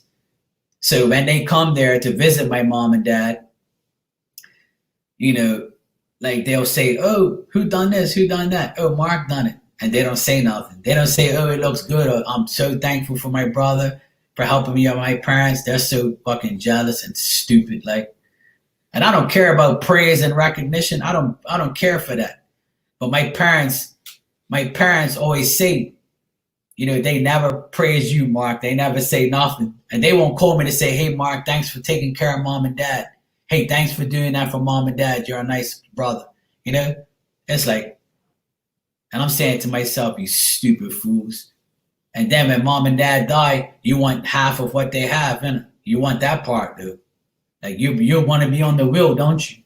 That's what you want. You know, when it comes to that part, when they both die, you want to be the first one to the lawyer to go get your part, don't you? That's what I'm going to tell both of them when my parents do die. I hope I get to see that day where I tell them, you guys don't deserve anything that your parents have that's left behind. You don't even deserve the grass that's on the ground because you ain't done shit for them. You know, I'm going to say it because I'm the type of person, I tell them the truth. I'll make them feel guilty. I'll make them feel so guilty they don't even want none parts of it. You know? And my parents want me to have the house because they know I'll take care of it. They can't give it to my brother and his kids because they'll ruin it. You know? And my sisters don't want it because they have a house. But my parents want to leave it in my name. And I said, no. We'll divide it between all four of us. And, you know, I'll buy them up. And that's it. Don't worry about it. I said, look, I don't even want to talk about this shit. I want you guys to live to see every day. I want you guys to live to see 90. You know, I don't want you guys to die anytime soon. Fuck that. I don't need that damn house. I don't need nothing. I'll fix it in the meantime. I'm perfectly fine in this apartment and I don't need to go nowhere. I don't have a family. I don't care about those things. I'm not waiting for people to die to have money and to have a house. I have everything I need now. I don't care. I'd rather them live longer and to deal with that bullshit. you know. That's exactly how people are, you know. Like my brother's wife, which is now her ex-wife, that bitch waited for her mom to die, and she went right. Her mother weren't even buried, and she was already taking shit to the mama's house to go live in it. And then come to find out that her parents never got a divorce. So guess where everything went? To her husband, that she thought was her ex-husband. And her mom died and didn't even tell her daughter and son that she never got a divorce. And she couldn't afford a will. So guess who got the house? The father that they don't speak to. And guess who lives there now? The father they don't speak to with the father and his new girlfriend. See, what goes around comes around. You wanted to jump in somebody's grave? Guess what, you dumbass? Now you can go back to living in your stupid apartment, you fool. You waited for your mama to die for nothing. And now she's going through even more hell. Like I said, people are evil, man. They wait for that shit to happen. That's why I can't handle that, man. It fucking pisses me off, man. Somebody, even like the person that I recently worked for, like they were setting up their mom's house as if they were gonna live in there the next day. Like, oh, this is for the future. You mean this is for when your mom dies? That's what you're trying to say, indirectly. You're putting everything here so when your mom dies, you think you're gonna live here and have this all to yourself. So what if you die tomorrow, you stupid bitch? That's what I felt like telling her. But I said, this is my client. Let her think whatever she wants. Because if you think that you're going to live longer than your mother, you're dead wrong. You could die today. You can go down this street in that car and somebody run right into you and kill your ass. Don't you realize that, stupid? So I try not to get involved into my emotions. I just kept quiet. I took my money, did the job, and goodbye. And I don't look at her in a good light. I look at her as somebody who is preparing her mom's death. That's how I look at it. Even though she may not think that way, or maybe I'm thinking wrong, but I don't. That to me is like, nah.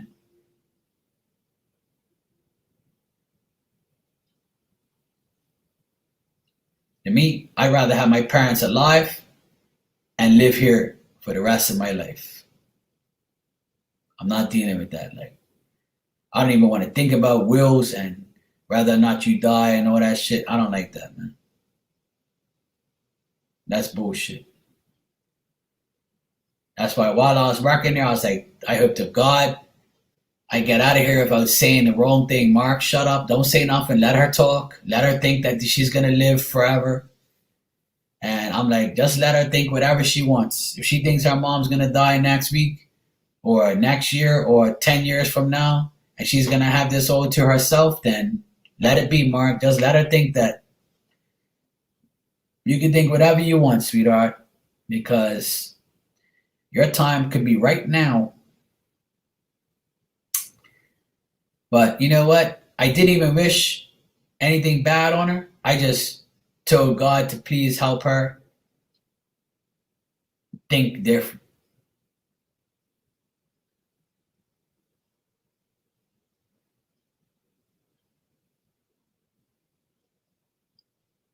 Exactly, Venice. Exactly.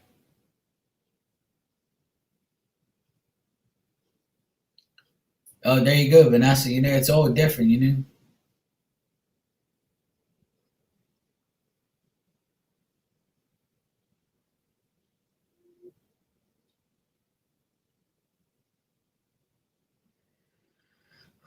That's why a lot of people, man, they just don't get it. They just don't get the whole perspective of life and never to think that those things are just automatically coming to you.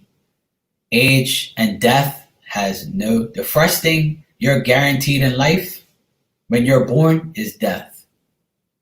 It's inevitable, it's a guarantee. And you don't know when it's gonna happen, you know? And one of my friends got buried yesterday. One of my friends who used to come to my parties, he's a year younger than me, and his intestine burst and he bled to death. And I didn't even know he died until my friend told me. And he got buried right below the hill from me. And his funeral service was yesterday. A year younger than me. The nicest guy you'll ever know. And when I saw his picture today on Facebook and how happy he was and how much, I always remember he used to come up to me when I was DJing. He was like, Mark, you're the guy, but I love when I come to your parties. I have such a great time, man. Let's get fucked up, man. Yeah, here, look, there's a beer for you, bro. You know, he would always see me in the car. Yo. You know, like I did on my videos today, I was telling you that people, you know, see each other on the street and say hello. He was that guy. He would always beep and smile. And I'd be like, yo. And like just knowing that he died, because people were trying to explain to me who he was. And I was like, I think I know who you guys are talking about. And then once they said his nickname, I was like, oh no, that can't be him. First thing I did was call my cousin, his best friend. I was like, yo, he died, man? He's like, yeah, man. I was like, no way. A year younger than me. I saw this guy like every weekend. We used to get lit. You know? And I say to myself, see, Mark, that's why you got to live. That's why this year is a year where I'm not holding back no more. I'm getting everything I want. I'm going to do what I want, when I want, and how I want. Because tomorrow is not promised. You see what I'm saying? People got to understand. And then you have some people, well, you can't go spend all your money. I'm not spending all my money. I'm going to do the things that I want to do. The bucket list is getting done now. The bucket list ain't getting done next year or the year after that. It's getting done now, right now. And that's what I'm doing from now on. Fuck that waiting, all that shit, all that, oh, I'll do it this time. No, I'm doing it now. Because my boy just died this week and got buried right below the bottom of my damn hill. And I had to hear that from somebody else because I didn't know. You know, a guy who supported me when I was a DJ, always supported me, man. Always came to almost every event. And I didn't even know. I didn't even go to his funeral because I didn't even know until the last minute. You know, because I didn't know. Pissed me off, man. I was like, damn it. So I just had a little moment to myself yesterday. I sat off at the beach when I done those videos and I just like, you know, now I can talk to him in spirit, you know, and reason with him that way, you know. If he needs any music, I'll give it to him. I'll put on a CD that he liked. If he tells me he likes a certain type of music, I'll put it on just so he can listen to it, you know? Yeah.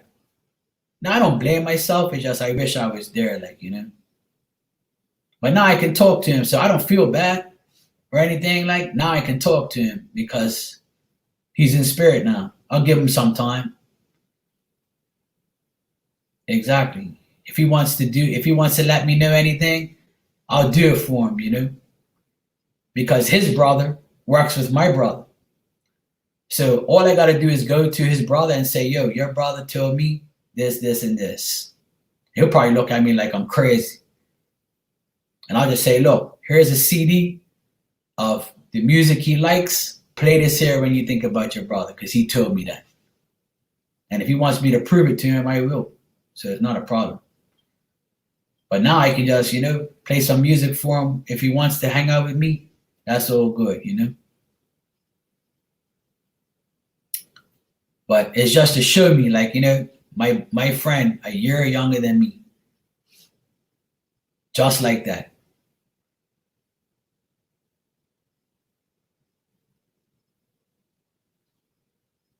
Hey, Lacey, how are you, sweetheart? Mwah, how you doing? Missed you too. How's things?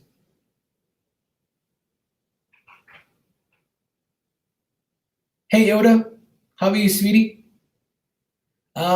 Sophie, no.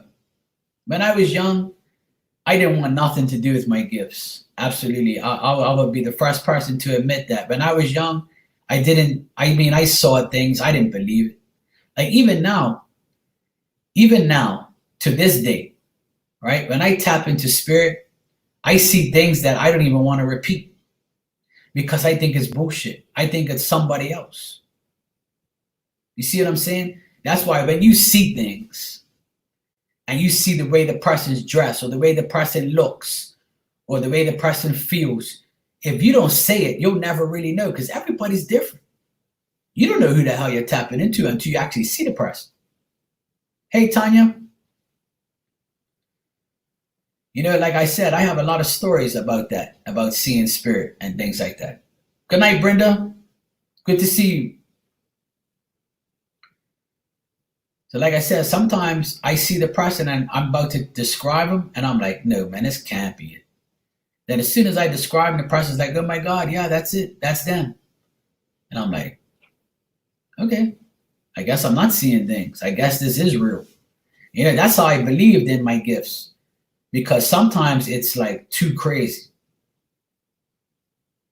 You know, I'll give you an example. I don't know who the person was. I can't remember. But it wasn't the last show Vicky and I did, but it was 2 shows ago, I think.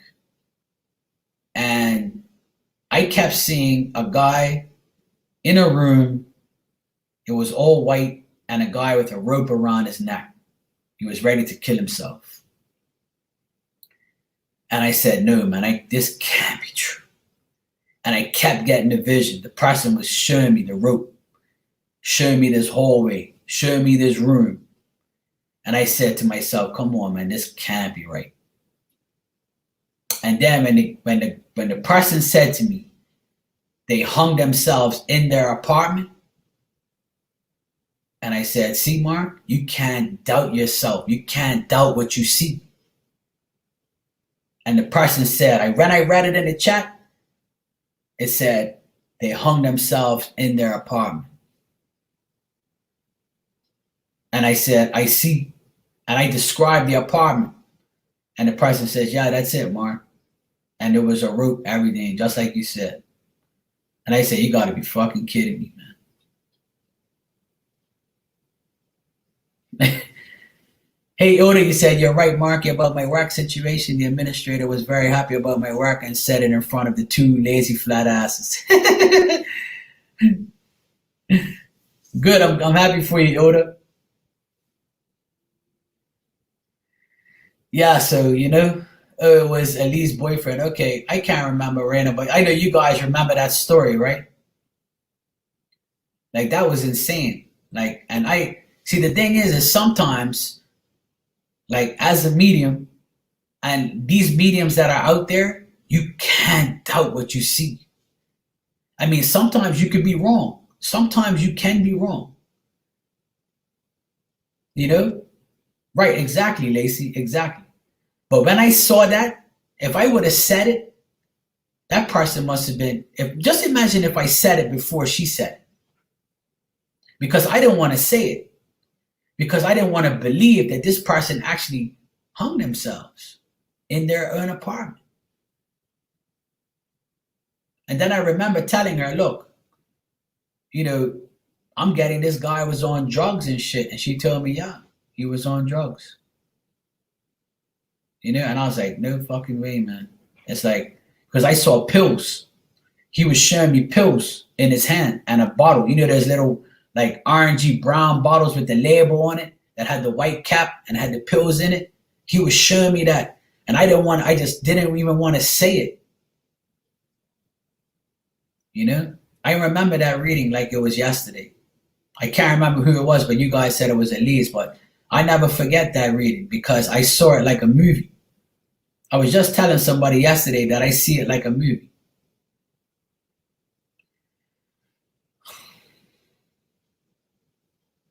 You know? It's crazy, man. It's crazy shit.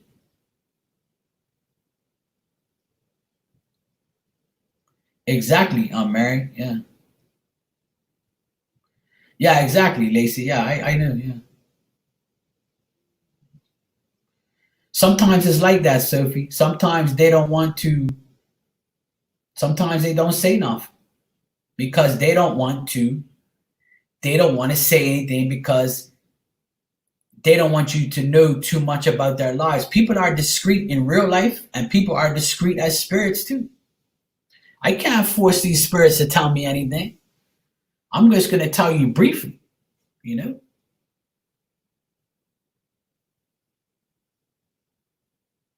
Absolutely, Isabella. Absolutely. Absolutely. But you can control it, you know? I believe you can control it. Some people believe you can't. Some people say some people say that they see spirits all day, every day. I don't. The only time I see spirit is when I tap into them.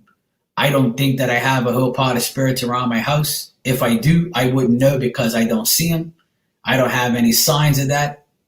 Some people say they see, I have mediums tell me that they have spirits all over the place. I have people that say that they walk down the street or they're driving a car and they got spirits here, spirits there. So people are different. Everybody's different.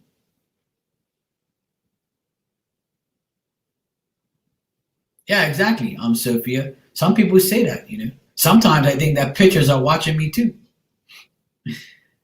You know, and people. Then you have people who have dreams that would dream of spirits and dream of people, and then tell you the next day of what they. Yeah, there's all different kinds. But to me, it's kind of hard to believe when a medium says, "Oh, like I see spirits all day and everywhere," and you know, because like it's only a few selected people that have said that to me, you know, and sometimes I find it hard to believe, but at the same time, who am I to judge what that person does? Because it could be a lot more people that see and don't say nothing. But for people who actually confess that they see spirits all day, every day, people will probably think they're crazy. So they rather not say nothing. But the people who are open to talking about it, then that's a whole nother ball game too. You see what I'm saying? So it all depends on the people who believe and don't believe. But then you have people who say they talk directly to God. Now that's, to me, that's complete bullshit. Because I don't believe that you're talking to God. Do you know that there's billions and billions of people in this world? What makes you so special that you talk to God? Really? Don't say that shit to me. I don't believe anybody. We all talk to God in our own ways. But you have some people who say, I get my messages directly from God. In your mind, you do. But God sends people to us. That's what I believe. I believe that God sends people to us because he can't do it on his own. How's God going to cater to every single person in this world? People pray every second.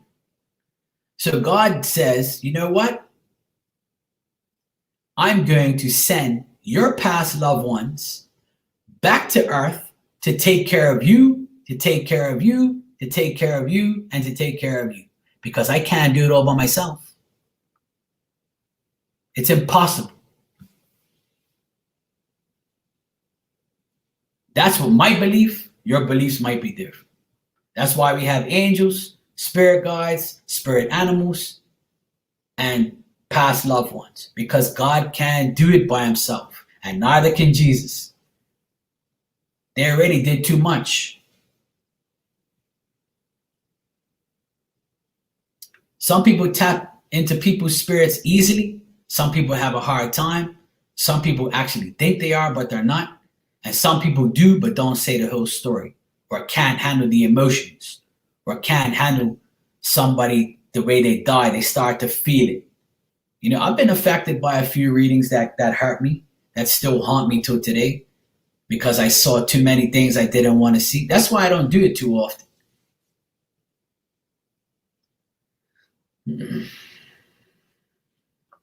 Yeah, see, before anybody dies, you get a dream. Exactly.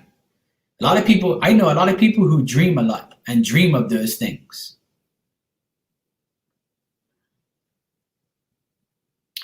Angela, I believe that. I believe that Moses was the only prophet that had direct contact with God. Somebody had to.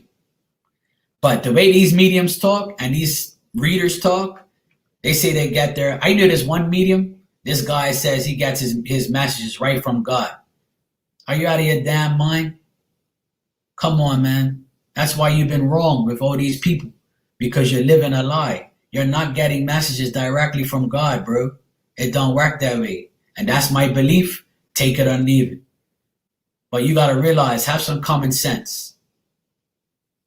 God can't talk to everybody, bro. And he ain't going to be talking to you. He's going to send people to you. What makes you so special? Tell me, what makes you so special?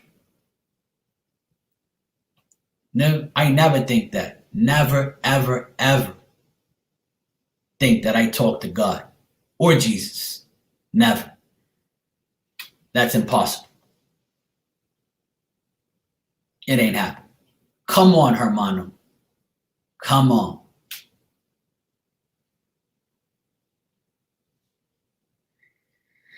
And that's why I tell people, if you look at it, Jesus had 12 apostles because he couldn't do it on his own.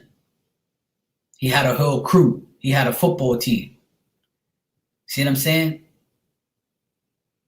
People got to understand that you ain't talking to God directly. I don't believe that. If you believe that, then go for it. But I don't. I don't believe a lot of things. I'm a very skeptical believer in a lot of this stuff. And I will make a person a believer when I channel things for them. But as far as a medium saying that they directly talk to God, I think you're a little bit overboard. Of course, Sophie. Of course. Chill, hermano.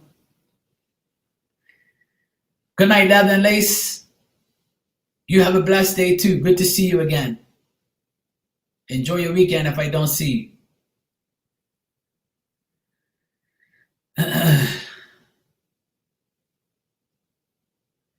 Yeah. But, you have some people who, are a little bit out there. They allow this whole mediumship thing to get to them a little bit too much. Well, he wouldn't talk to you anyway, Rana, because you're a Capricorn. Capricorns are devils. He don't talk to the devil. So you're right about that. Spot on, Rana. God don't talk to Capricorns, even though he was one. Actually, no, God wasn't. Jesus was.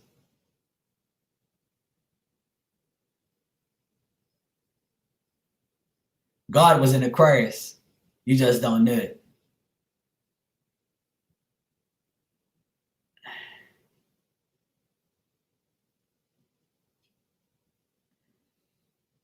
Isabella said, can I ask, when do you the tapped in messages? When do I do them? I'm going to do them tomorrow, actually.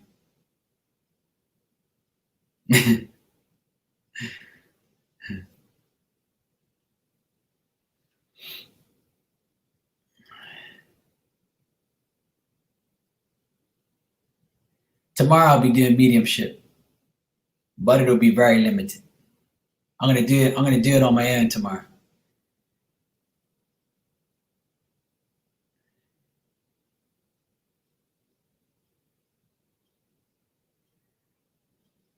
I can do it whenever I want, pretty much, but I try not to. I try to limit myself to doing it a lot because it takes a lot.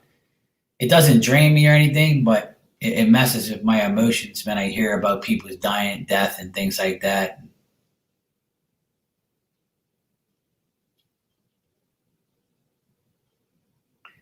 Absolutely, Angela. But at the same time, it's at the same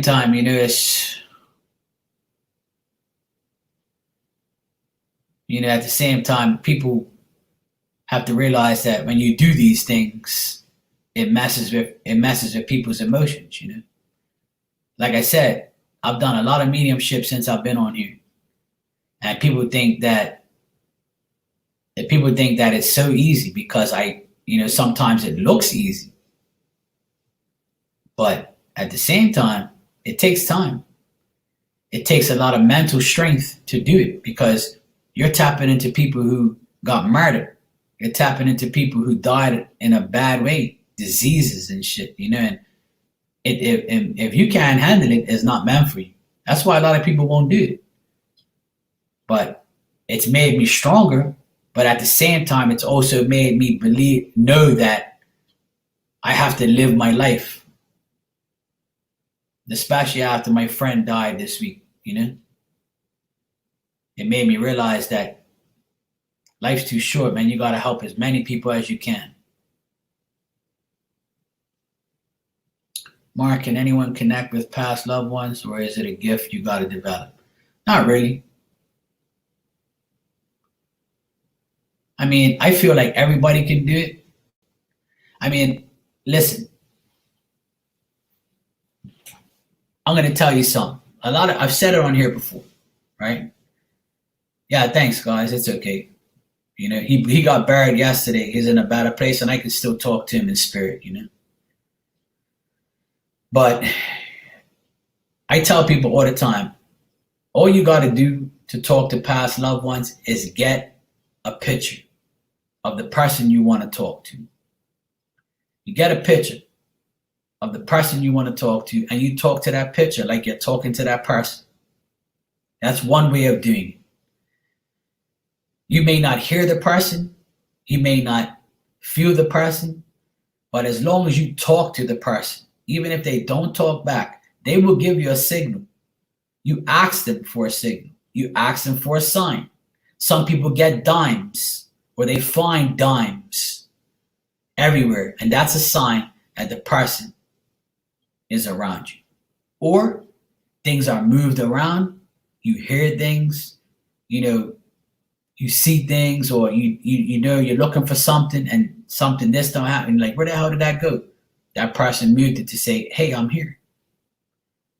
Dimes is a big, big thing. Dreams is another thing. You can ask the person, like if your mom died and you look at a picture of your mom and you say, Mom, please send me a dream to let me know what I have to do, or what do I need to know, or are you okay? All these things. Anybody can do it. Don't think you have to be a medium to talk to spirit. You don't. Anybody can do it. But the thing is, right? Some people only have the gift to feel.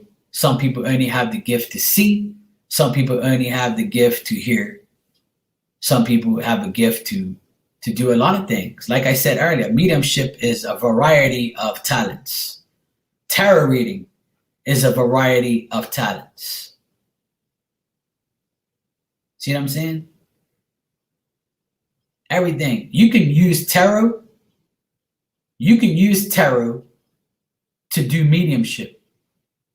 All you got to do is pick up the cards.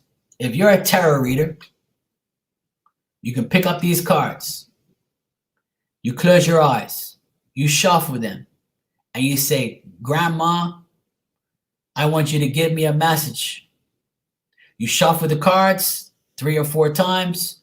You pull 3 cards. And while you're doing that, you say, Grandma, please tell me a message that you want me to hear. You pull 3 cards. And that's going to be the message from your grandma. It's that simple. But people will say, oh, it don't work like that. Well, you want me to prove it? Don't make me do it. Because I'll prove it. And I've done it with other readers. And they say, Mark, you're right. That's exactly what my grandma will do. Or that's exactly what this dead person did. And blah, blah, blah, blah, blah. Because some tarot readers can't do mediumship. But you can through your cards. Just like you do a reading for somebody. They ask you, will I get into a relationship next year? Or does this person feel for me? Who the hell you think you're getting those messages from? You're getting those messages from spirit. From that person's past loved one through you, through those cards. Am I right or am I wrong? Some people would debate with me all day. You can debate with me all you damn want. It's what I think and what I believe. What you believe is what you believe. But I've proved it with other tarot readers that say, Mark, I wish I was a medium. You don't have to be a medium. You can get messages this way through your damn cards. You're getting the messages through your cards to read people anyway. So if you can read people through your cards, who do you think you're getting those messages from? Your past loved ones and their past loved ones. You think it's going through you? You think because you shuffle these cards, it's you that does it? You must be out of your damn mind.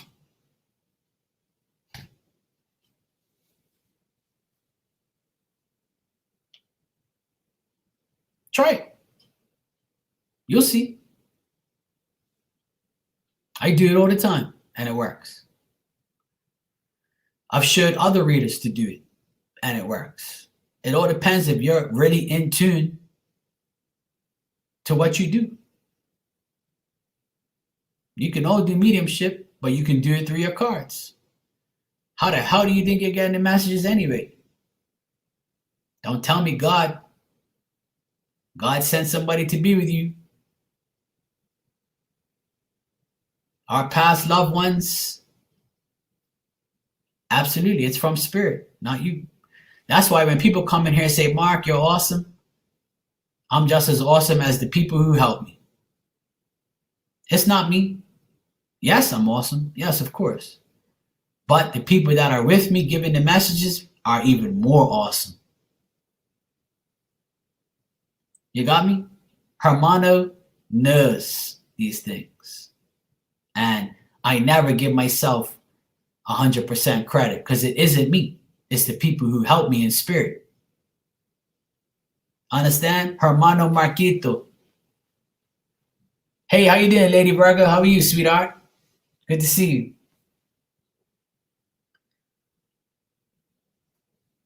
You see? Hermano keeps telling me. Yes, but I'm only as good as the people who are with me.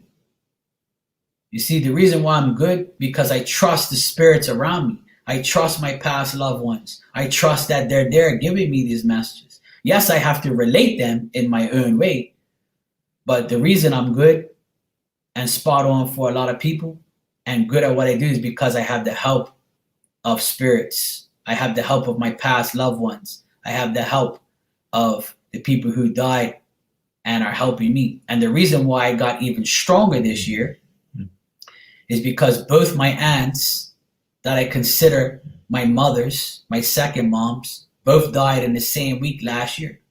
A lot of important people died in my life last year and this year so far. Important people that were really good to me. And now they help me. And that's why I'm stronger now than I've ever been. You see? And that's, if you look at it that way,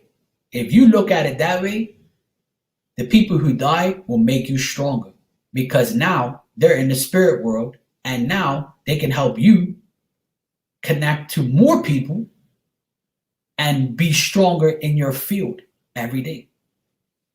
But people don't look at it like that. They look at it as, oh, it's me. I'm the greatest. I'm a psychic. I'm a tarot reader. You know how long I've been reading cards? I know the meanings, but you say the same shit every day.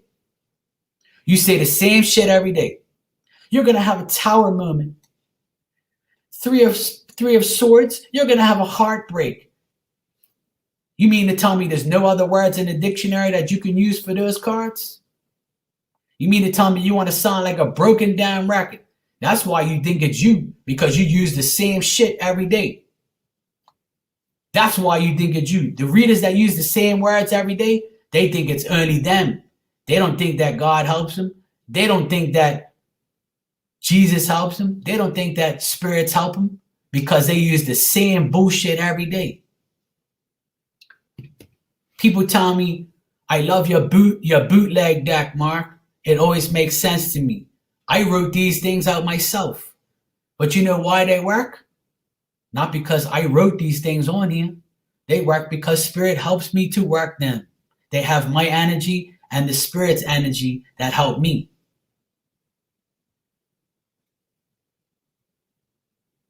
You should never put yourself on a pedestal when you do this type of work. This work is only for people who believe that the people, the past loved ones that you have and the spirits in your life are helping you, your guardian angels, your people. You see what I'm saying? People don't understand that all these tarot readers on here, they're full of shit. Yes, I'm calling you out. Stop saying the same shit every day. The dictionary is full of words, yo. You know what you should do? Go get this deck. See this deck, love? It's got a lot of words on here. Use them. Understand? Read reversals.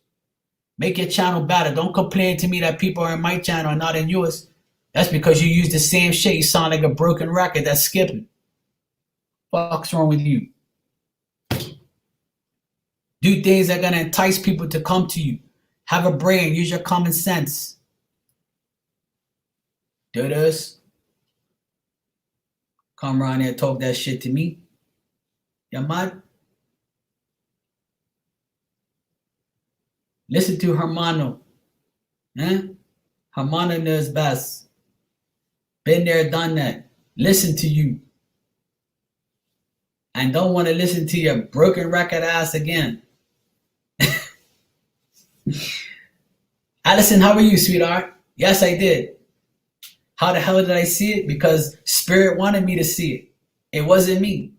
See, you know that song that Shaggy sings? It wasn't me. I was in the shower. It wasn't me. That's me. It wasn't me. It wasn't me. I just relate the messages. Me a Don Hermano. You know Don Hermano? I preach facts. See, I always respect the knowledge that I get is from other people. You gotta allow yourself to be helped. You gotta allow yourself to accept knowledge. You gotta allow yourself to accept that you are a reader, but you are getting these messages from the people who have passed away. You're getting these messages because God sent people to you to help other people. You are not the reason why you're great when you do these type of things. You can't see that? Well, now you know. Maybe I woke you up. If you're listening to me in the background and you're a tarot reader, please don't use the same words every day. That shit's getting really boring. Please switch it up. Make it sound like a story. You know, listen to Marky, but don't copy me. Okay?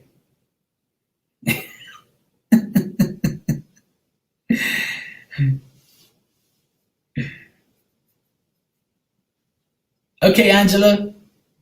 Good to see you always, sweetheart. I'll be here tomorrow. Sleep well. So I'm not going crazy when I see people near at home. When I go to look back again, they're gone. Nope, you're not crazy.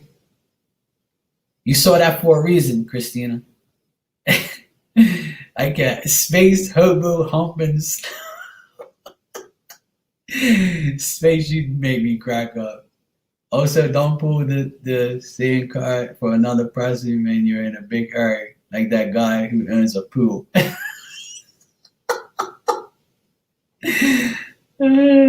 Thank you, Angela.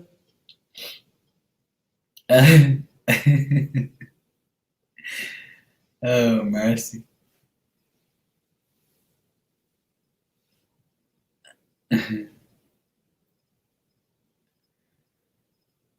Yep, there you go, Space. You're absolutely right. That's why I can't stand people who do that, man. I can't stand people who say the same things every day, man. You know, when my first 2 lives back in September, I know Rain and Elizabeth know this, and whoever else was in here. But my first 2 lives, I said that. I said the problem with readers on YouTube and in the world is they sound like a broken record. And you know that comment affected a lot of people. That comment made people realize that they sound like a broken record and they do the same things and they say the same things. You see what I'm saying? That comment went worldwide. And the reason why I said it, because before I had my channel, I was a listener. And when I went to people's rooms, they sounded like a broken record. And that's why nobody wanted to go around there. And it's like, don't you listen to yourself? Don't you rewatch your videos and listen to your, the same shit every day?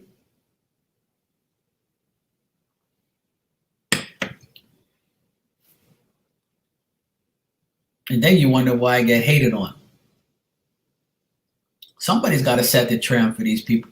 Somebody's got to be smart.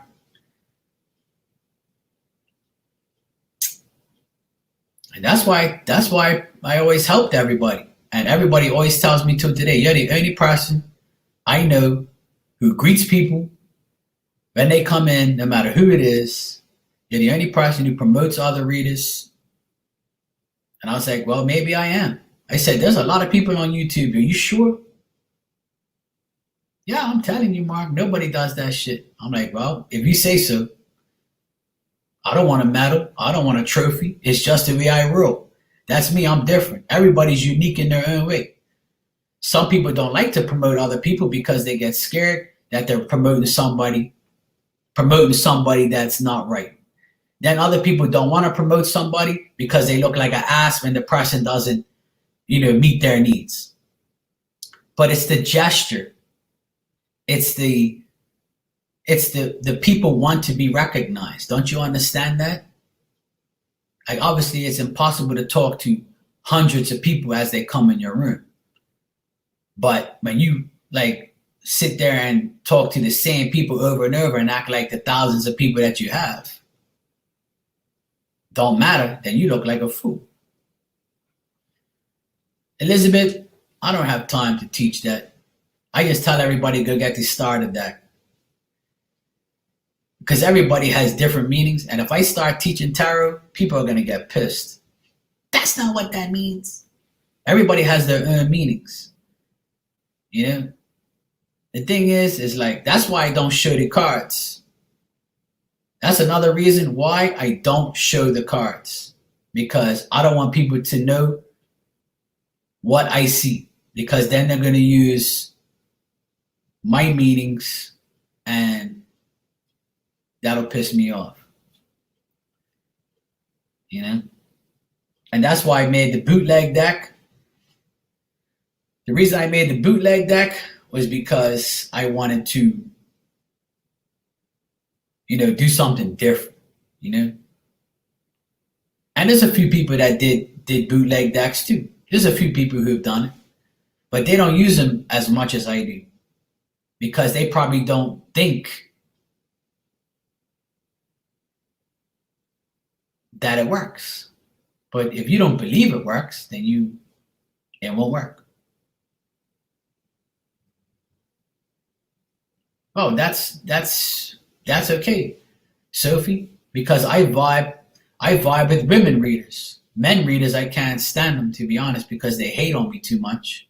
And now I got women hater readers now. I just got rid of 2 of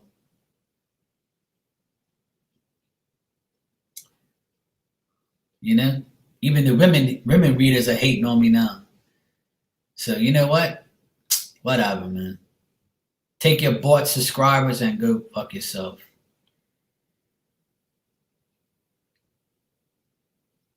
One thing about me, I'll call you out. Why you think you're getting all these subscribers all of a sudden? You think I don't know? You bought that shit, yo. And when you don't buy it, it goes back down. So that way, your dumb ass, you should have never bought them in the first place.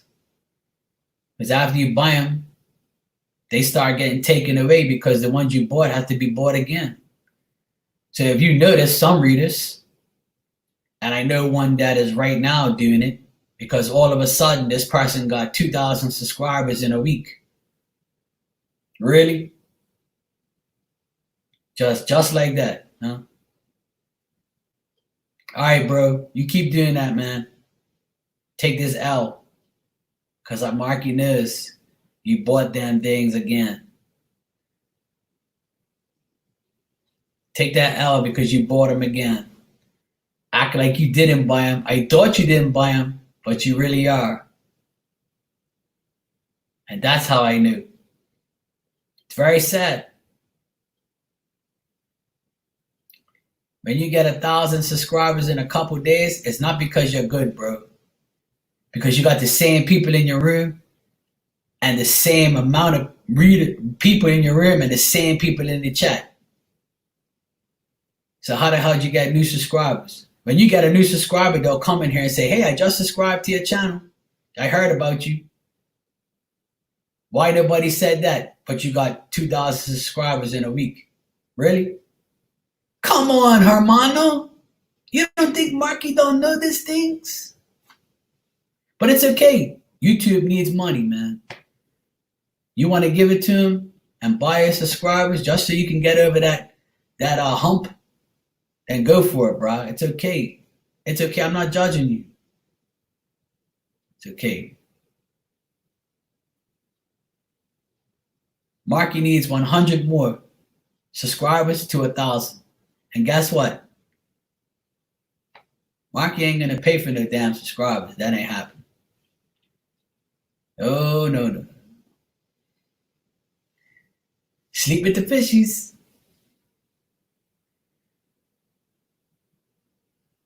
Oh boy.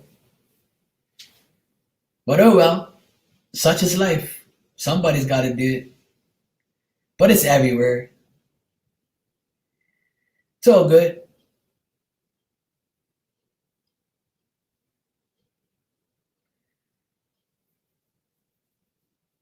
Just telling facts, you know. Marky sees these things. And then you have people who don't actually put the amount of subscribers up. Like you can see how many people, how many subscribers somebody has, right? So there's this one guy I used to associate with, but no longer associate with anymore. And he took down his subscribers. You know why? Because he stopped paying for them. So it goes reverse. So if people saw that, then they would say, hey, you're losing subscribers, so-and-so. What happened? Because I'm not paying for them anymore. So I'm going to just take it off so people can't see. So when you do that, it makes people say,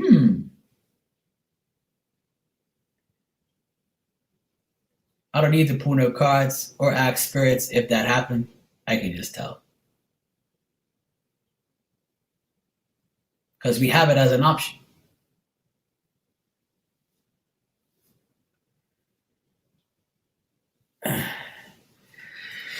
Well, you know what, Raina? I haven't even gone back in there because I don't care. I never went back in her room. I unsubscribed, block, delete, and fuck off. I don't need her, and I don't need Secret. I don't need none of the people that dissed me and don't want. I don't need those people. And guess what? They don't need me. It's that simple. And that's how you got to look at it. Is they don't need you and you don't need me. We wanted those people in our lives. We had those people in our lives. And if we want them back and need them back, it's on us. And if they come back, Marky's going to go like this.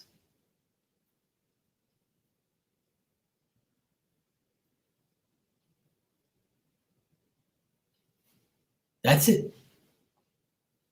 Hey, Cass, how you doing? Good to see you, sweetheart. Why do I need them? They're the ones who came to me for readings. Am I right or am I wrong? Those people came to me for readings. I didn't go to them.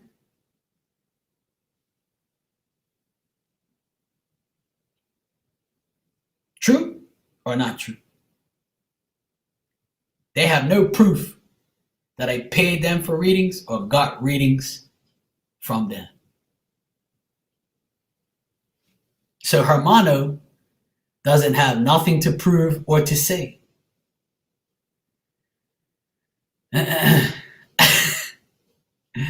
Well, you know what? There's people in here that are probably going to report to her and say, hey, they were talking about you in Mark's channel.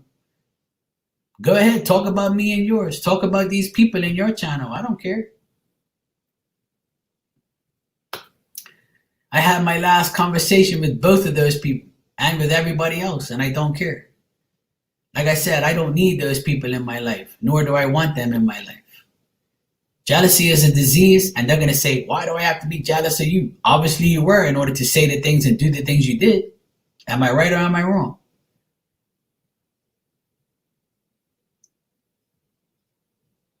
You know? And guess what? After I got rid of both of those people, and they got rid of me, our lives go on.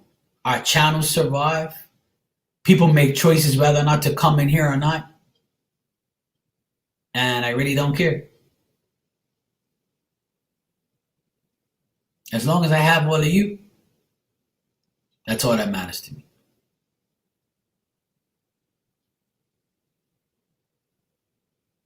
Right? We just told you. I just named two of them. I'm not subscribed to either or anymore. And they're probably not subscribed to me either. But I bet you they send people in here to watch me. I bet you they send people here to watch me, to see what I say. And they're probably recording me with their phone like this. They're probably like this right now. See, look at Mark. He's talking shit about you again. I'm not talking shit about you. I'm telling facts. I do not need you, and you do not need me. And I don't care who you are or what you say. I'm 43 years old, and you ain't gonna be my mama or my daddy, or you ain't gonna tell me nada. Okay? This is my channel, and I can say whatever I want. Do something. Try to do voodoo on me. Try to fucking throw darts at my picture. That shit don't faze me. Don't matter. Prove yourself.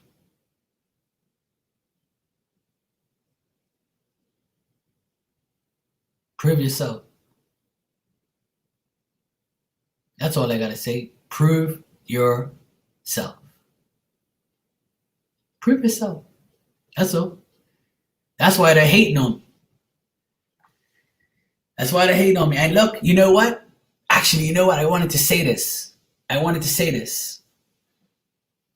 Before I forget, I wanted to say this, right? In case you guys haven't noticed, I'm not getting trolled by that group no more. You know why? Tell me why I'm not getting trolled by that group no more. Let me see if you know why I'm not getting trolled by that group no more. Cheers to the girl I love the best. I love her best when she's undressed. Cheers. I rest my case. So now who looks stupid? The people who got rid of me look stupid now. Because the people who were doing that were regular people, regular trolls that wanted to start drama. They really weren't from that. They really weren't from that group. They really weren't from that group. They were just trolls starting shit. See? I told you this was gonna happen. They were trolls. That's why they don't come in here no more. Because they're gonna troll somebody else now. You see? So they lost a good friend for nothing. Of course I blocked them. They moved on to somebody. I have no dislikes. I don't know. I'm not really worried about dislikes or anything like that, to be honest. I have 30 likes and no dislikes. They gave up on me. Cast, they gave up on me. Yeah, they make fake pages to come back, exactly. But if you notice, I haven't been trolled by those people anymore because it was all fake. It was all fake shit.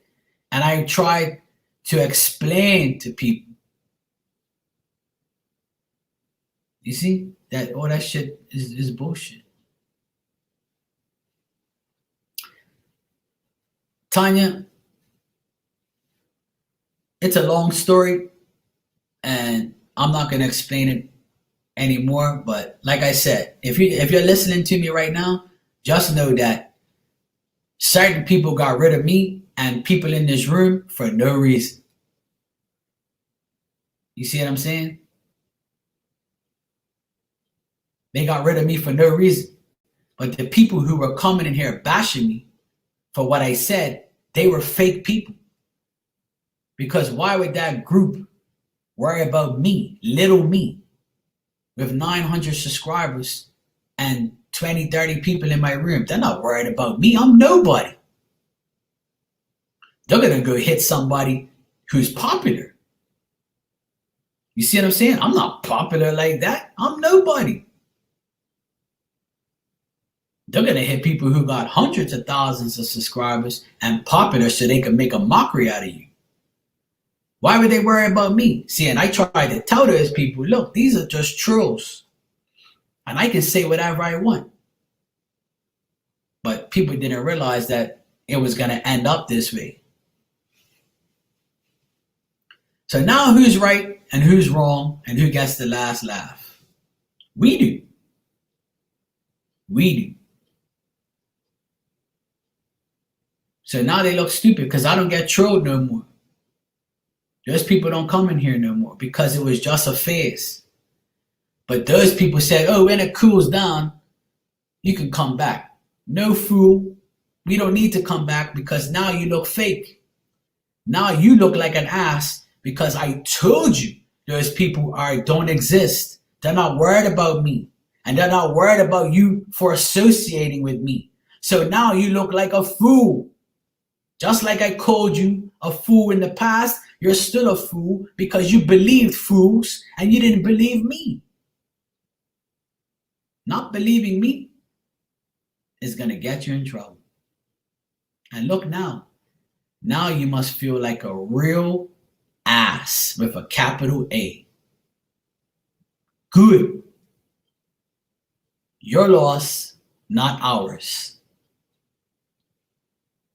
Elizabeth Damrana, do I rest my case or what? You see what I mean? Those people, they must feel so cheap right now.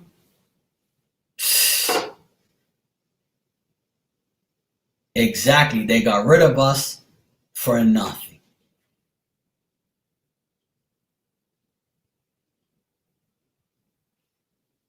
Case closed.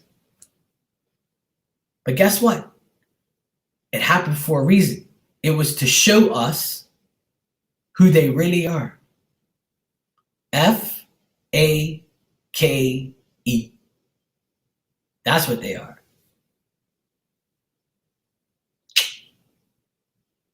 You can learn a lot from Marky. And I'm glad you chose to be with me instead of being with fake ass people like them. I'm proud of you both. And I'm proud of everybody for not leaving me for them.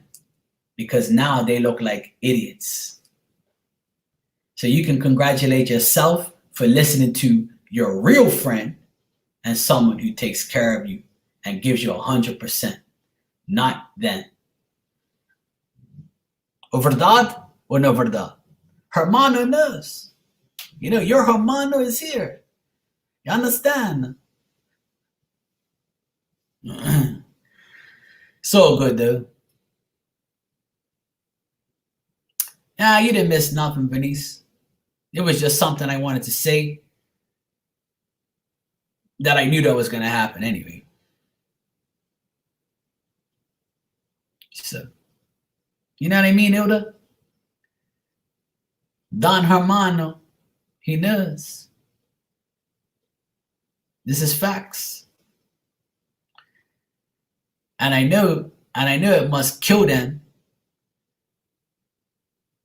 when I do those birthday gift things.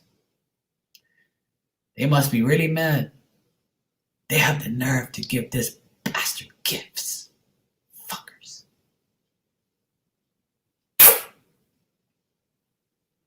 What do you do for your people? Nada. That's why you didn't get nada. Stupid.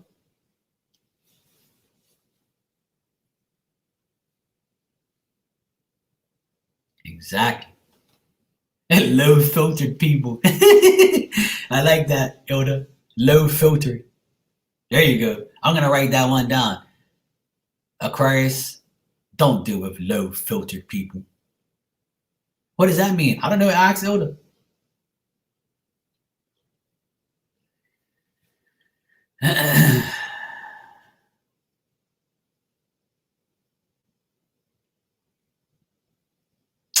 It's not easy, man.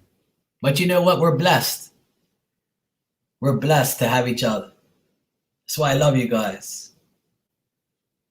We could always sit here and talk shit now and know that we didn't do nothing wrong. See, none of you girls should have anything on your conscience now that you made the right decision being with Hermano. Because Hermano knows you stupidest barbosas. Exactly. Stupid boo-boos. Okay? That's exactly who they are. But it's good though. It's good we can laugh and talk about it now. You know? Hey, Payday.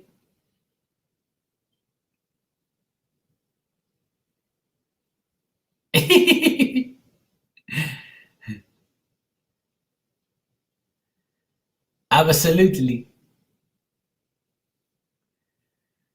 Yep, they got it around their mouth because that's exactly where they have it. It feels good though.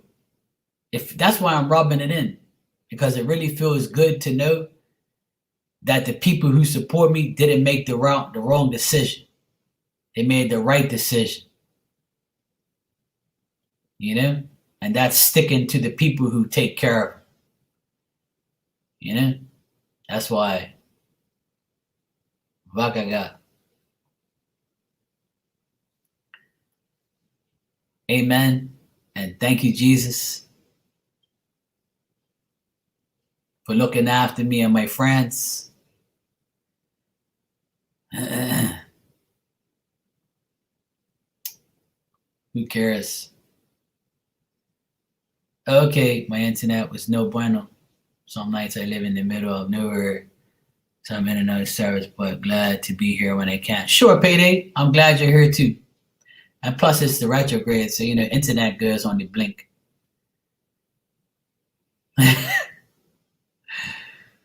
I'll let them. I'm sure they're pissed at me too because I blocked them, but I don't really care. They're gonna send their minions in here anyway. Their minions are looking right now. Their minions have probably got me on camera. And you know what? There's nothing I say that's you know not true. Everything I'm saying is true. So it don't make no difference. How you doing, Cass? What up? You all right? What's cooking? It's all good.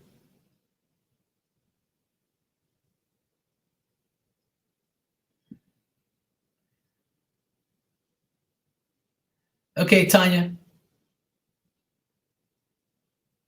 Good night to you. Thanks for coming by. I appreciate it, sweetie. Have a good work day tomorrow.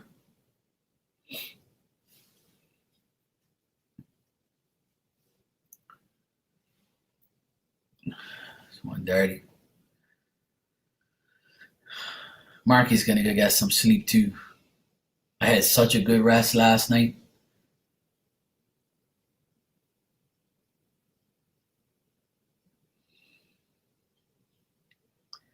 Now, Elizabeth's in a better place. You have nothing to feel guilty about. It's not the first time that Elizabeth got done wrong. It ain't gonna be the last time either. Not for any of us. But guess what? Elizabeth's home. That's all that matters. We're all home now. We're all home. That's all that matters. We're home. We take care of us. We take care of our peeps.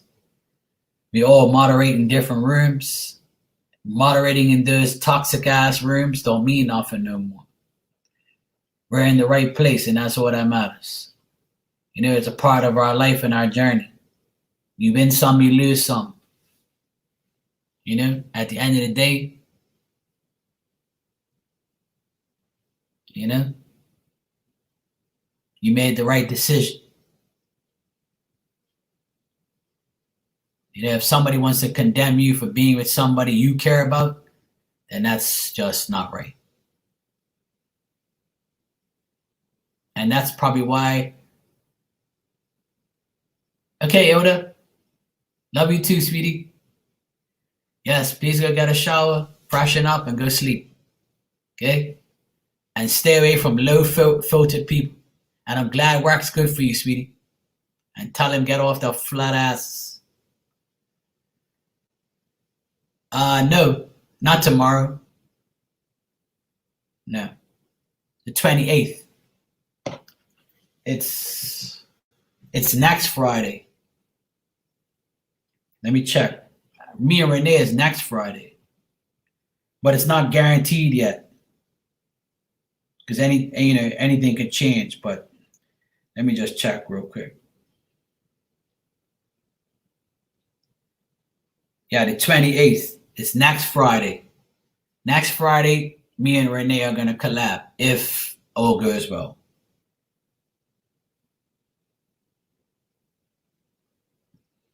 It's next Friday. Yeah, Kitty and Renee tomorrow. Yeah, I'm next Friday. Me and Renee is next Friday.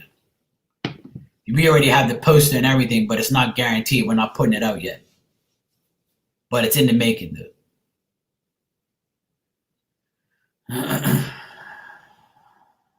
Absolutely, Benice. It always is, but we try to stay away from that, you know?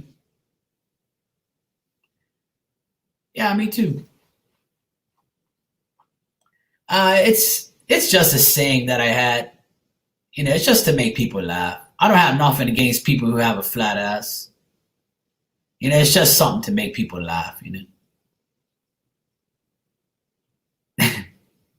I am a booty man. I like a booty.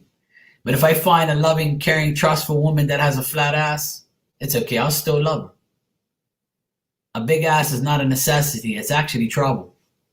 The bigger the ass, the bigger the trouble.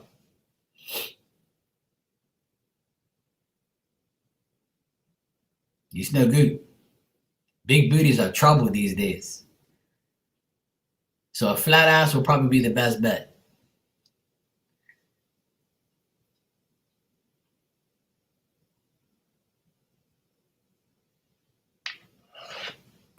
Space.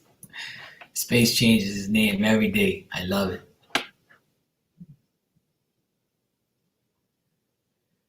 Yeah, it's everybody gets a kick out of it. You know, a part of me is making people laugh. You know, that's all I want to do is make everybody laugh and have fun. You know. Oh my gracious. My Bermuda videos got pure comments, pure people want to come to Bermuda now. Sure, come to Bermuda. Marky's here. Let's get lost in the triangle together. Well, you know, I can slap a flat ass. It's all good. Just that can't do it too hard because I'll hit the bun. Absolutely, I don't like fake booties. No. I've already seen fake boobs when I was really young. When I first went to the first year I went to a strip club with my friends one time in Tampa. When I turned 21, my boss, he was 10 years older than me. He goes, look, we're going to go to our strip club. I said, all right, sure, let's go. He goes, look, I'm going to pay for a dance for you. He used to talk like that. I'm going to pay for a dance for you. Take you to this club I know. Don't tell my wife. I said, all right, I won't tell your wife. I won't tell your wife. It's cool. Don't worry about that. I'll keep my mouth shut.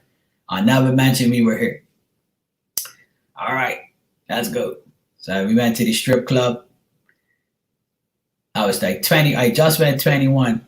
Like, probably like 21 and a bit. So I was allowed to get in. This is in Tampa when I went to go watch a NASCAR race. And then I went in there and there was this Hawaiian girl in there. She was super fine. And I was like, he goes, which one do you want? I said, I want that one right there. Okay, hey girl, come here. Here is $50. Give my worker some. Get this guy some lap dances. And then next thing you know, she's like, yeah, you can feel my boobs. And I'm like, what the fuck is this? Silicones. They were hard as rock. And I was like, oh, well, this is what it feels like. Okay, then. Marky don't like that. No disrespect to anybody who has it. If that's your choice, that's your choice. But Marky don't like silicones. No thanks. But she was fine. And I got my lap dances. It was fun. I was 21, young. But silicones, fake breasts, fake asses, fake everything is not my thing. I like all natural women. Now, if you want to have a little fake eyelashes or, some Botox lips and all that shit, or filler in your lips, I'll be like, okay, but I'll kind of persuade you not to do it. Because you don't need it because you're with me. So you don't need filler in your lips. You don't need silicones. You don't need a fake ass. You don't need fake eyelashes. You don't need makeup because you have Marky. And I won't judge the way you look because I'll take you just the way you are. Hanging boobs will work. It's okay. Yeah, fake boobs feel weird. When I touched her boobs, I was like, no. Marky doesn't like that. But if you want fake lips, fake eyelashes, that's okay. You want to put fake extensions on your hair and, dye your hair different colors and things, then that's okay. But when you're with me, you don't really have to do those things. And if I inflict that in your brain, then you'll eventually realize that you don't need to do it and you'll save money. So that way you can buy me dinner for once instead of buying it on your face that you don't need because you're with me and you don't have to do those things. Okay? So please, if you're with me, you don't have to do that. But I understand women love to do that. So that's your thing. I understand. And that's fine. I didn't say anything is wrong with it. But I said, if you are my girlfriend, right? If you are my girlfriend, right? And we're together and we, start to live together and you did those things to impress me, then I'm going to tell you, babe, you don't need these things anymore. You're with me. I don't give a shit about these fake eyelashes, your different hair color, lipstick and makeup. You don't need that shit. You don't need to impress me no more. You are with me. You don't need to do that shit no more. Okay? But if she says to me, but I like it, Marky, and I'll say, okay, go ahead, sweetheart. Whatever you want. Whatever makes you happy, beautiful, you do. You do whatever you like, baby. As long as you love me and trust me, it's all good. I don't have nothing against it, trust me. I'm not dissing anybody who does it. But if you're with me, I would tell you, babe, you ain't got to do it no more. That's it. Simple. Now, if I love you to death and you said to me, Mark, I want to get a boob job, I'll be like, go ahead, babe. Do whatever you like. Don't expect me to grab them on a regular basis because I really don't like that. You see what I mean? That's only if you're my girl. Now, if you're not my girl and you have those things and we talk, I'm not going to judge you because I know that women do it all the time. Listen, my girlfriend, my ex, she had fake eyelashes, filler lips, makeup on every day. She looked like a totally different person without makeup. She looked, totally different. And I told her, look, you don't have to do all of that. And she said to me, Mark, but I want to. And I said, okay. She said to me, I'm not doing it for you, I'm doing it for me. I said, okay, well, go ahead. Whatever you want. But I'm just letting you know, I don't, if you're worried about me and what I think about you, that's it. It's okay. It's fine. It's a woman thing. So go ahead, do whatever you like, sweetheart. It's whatever you want, babe. Whatever makes you look, you know, you know. It's all good. Allison, you're beautiful. You ain't gotta worry about that. Everybody in here is beautiful, with or without makeup. I don't have no makeup. I ain't got no makeup on either. Everybody tells me I'm handsome. So hey, it's all good. Why not? I try to look good every time I come on here. I ain't gonna lie. But if my girl said to me, look, Mark, you ain't gotta wear this chain to impress me, or you ain't gotta shave every day to impress me. I don't mind kissing you with a beard. Oh, Beatrice, it's your birthday? Happy birthday to you. Happy birthday to you. Happy birthday, dear Beatrice. Marky loves you. There you go. Hey, that's cool. If she reads these comments, she's gonna be like, there you go, Marky. You said it umpteen days ago or months ago. That's all that matters. But see, me, I don't want my wife, my future wife, or my future girlfriend to think that she has to go all out to impress me because I don't want her to do that. Now, when we go out to dinner, when we go out to dinner or something, she can put on her fake eyelashes. She can put on that push-up bra. She can put filler in her lips. Whatever she wants, man. It don't matter to me. As long as I love her and trust her, I don't care what she looks like. It's all good. If that's what she wants, hey, go for it. I don't want her to think that she has to do it. That's my point. My point is, I don't want her to feel like she has to get dolled up for me to say, hey, beautiful. I'm going to say, hey, beautiful to her when she wakes up.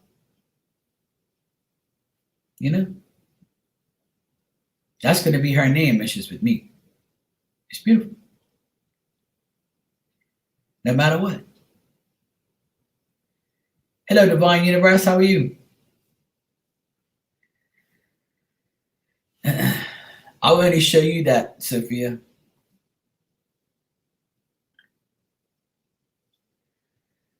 Like I said, it all depends. It all depends on the person. It all depends on the person. Some guys like when their wives get all dolled up. Some guys want their wives to go get fake parts. Not Marky, yo. Me not like that. No chicken heads. No.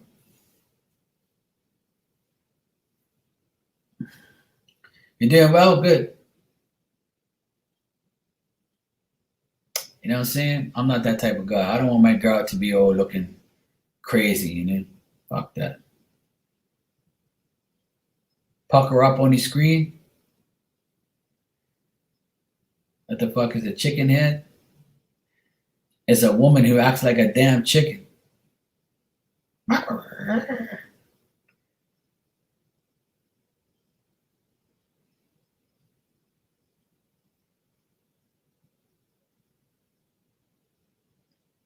I'm the rooster and she's the chicken. I'm gonna do it a damn croaking. Good to see you, Beatrice. I hope you're having a good birthday, my Pisces friend. What you got for your birthday? Anything nice besides a kiss from Marky? Why, thank you, Divine Universe. I try my best. Not bad for a 43-year-old, huh? You know, I try. Try to look good. I'm sure you look amazing right now. Too bad we all can't see each other, you know? That'll be fun. Hopefully one day, you know, everybody can have like their own little box there where we can all talk shit to each other and see each other. Oh, you did? You went out for dinner and drinks? Oh, cool, nice.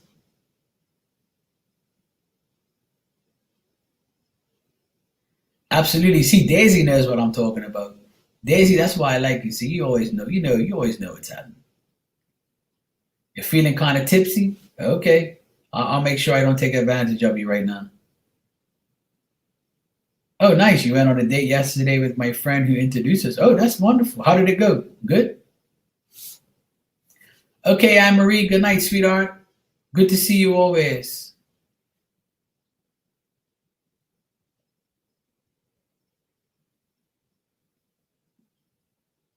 Nice. Thank you, Daisy. I've had this shirt for years, you know. It's one of my favorites. I love it. I love this Adidas shirt. I have another one just like it, but it's the opposite color. It's three different types of blues. I've worn it on here before. You're ready to spoon with me anytime, sweetheart. I'm ready. I'm willing and able. Hey, Annette, you're cleaning your closet and listening. Okay, long as there ain't no skeletons in here. Yes, I know that, Cass, but I'm talking about everybody that's in the chat right now. Like, imagine having everybody in the chat instead of them commenting. It's a open like it's actually a window with them on it, like a small window, and then it lights up and the person talks. That's what I'm talking about. I have StreamYard, but it's only 6 people. I have more people in here. I wish all of us can talk. Like that'd be fun. That's what I mean. Or at least see each other. That'd be fun.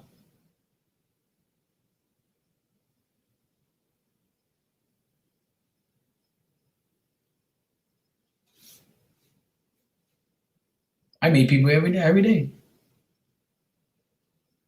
Absolutely. You give me a massage, I'll give you one. Well, it's your birthday, so I'll give you a massage. Oh, nice, Divine. That's nice. I hope it keeps going well for you.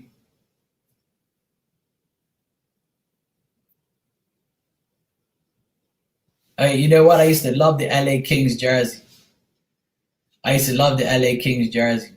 I used to love. That used to be my team when I was young because I only liked the jersey, the silver and black. I used to wear the LA. I used to have the LA Kings jersey because I used to like Wayne Gretzky. Rana, it should be easy for people in the United States compared to me to find somebody. You guys have got millions of people. I'm only got a couple thousand people. You mofos have got millions. If I was out in the States right now, I've been married. Here I ain't got no damn choice. Okay, have a great night too, Cass. Good to see you always, sweetie. Enjoy the rest of your night. There's make an app called Multibox, center square the present channel open. Yeah, I wish space. You don't think it's easy because you're sitting home on your ass and not doing anything. You have a life, you have kids to deal with. But if you were single, I'm sure if you were single and you were out there, with no kids around or anything like that, I'm sure you'd find a man. It's easy. When I go to Boston, it's not a problem. You don't go out. If you go out there, why the hell are you here? That's good, Divine. I'm glad he brought a smile to your face. I'm happy for you, sweetie.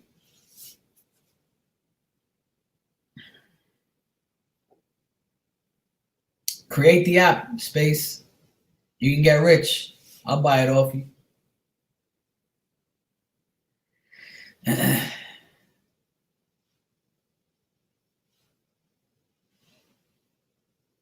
Yeah, it's almost 2 here.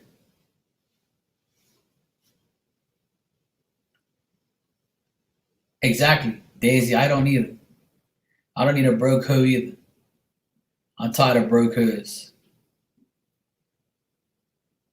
See, you're making excuses already, Rana. You're making excuses already. You think people don't go out on a weekday? It's Throwback Thursdays. In the States, in the United States of America, every day is a party.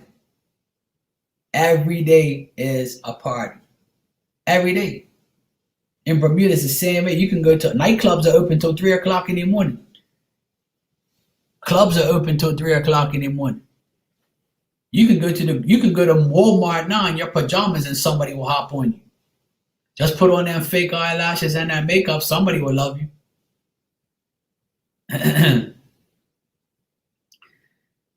Beatrice, if I would, I could. You never know.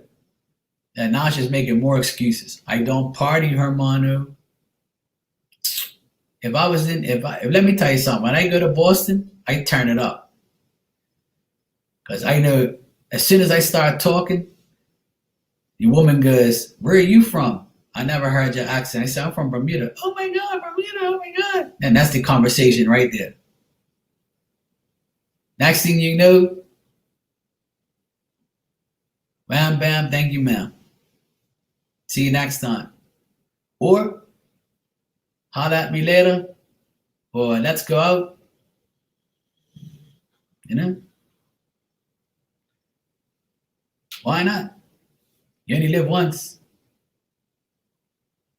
People of Walmart. We don't have Walmart here. We have a place called Price Right.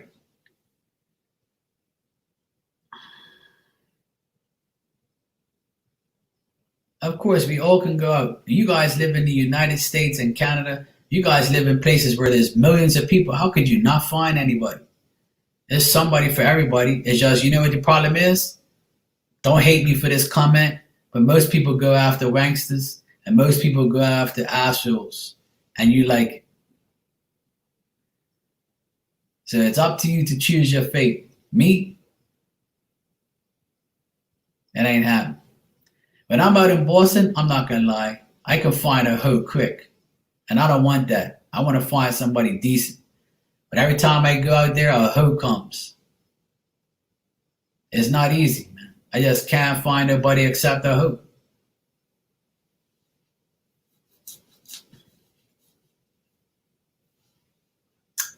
See, you're making more excuses, but he's too young. An older woman, so you could be his cougar. You could be his cougar. Well, Luann, that's true too. You don't want to be the guy's cougar? There ain't no such thing as too young. He might rock your world. He might be that guy that will, want an older woman. You act like you're over 40. You're a baby cougar. You're a baby cougar, man. Come on. Get out there. Let him get some of that coochie. You might like it. What you mean he's 29? So what? He's only 9 years. He's only 9 years less than you. Who cares? I see, always making excuses. All you girls always making excuses. I just dated somebody 14 years younger than me. I didn't want to, but I did it. It didn't work, but I moved on. I'll do it again if it's the right one. I'll date somebody older than me. It don't make no difference. What's the problem? You want me to check? Go get some D, girl. Stop crying. Go get some damn D. Don't complain to me you ain't got nobody to love, and you never know. The guy might be the person that you want. You're holding back yourself.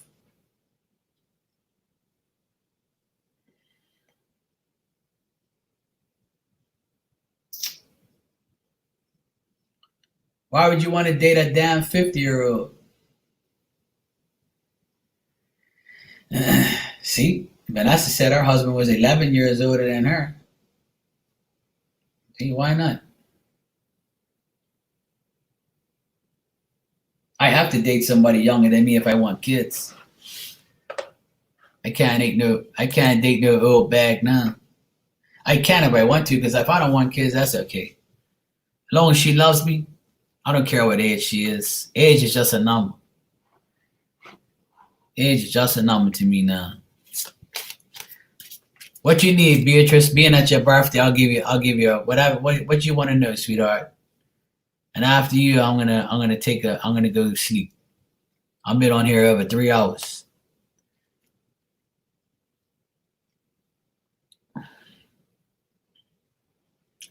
Always making excuses. Oh no, I ain't adopting nobody damn kids. I want my own. I'll adopt a dog or a cat. That's about it. I ain't adopting no children. No thanks. I want my own. A Jana Reed? All right.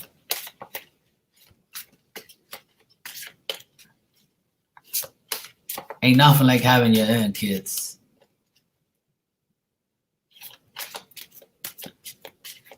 Nah, here we got Sophia's Secrets. Sophie's Secrets now.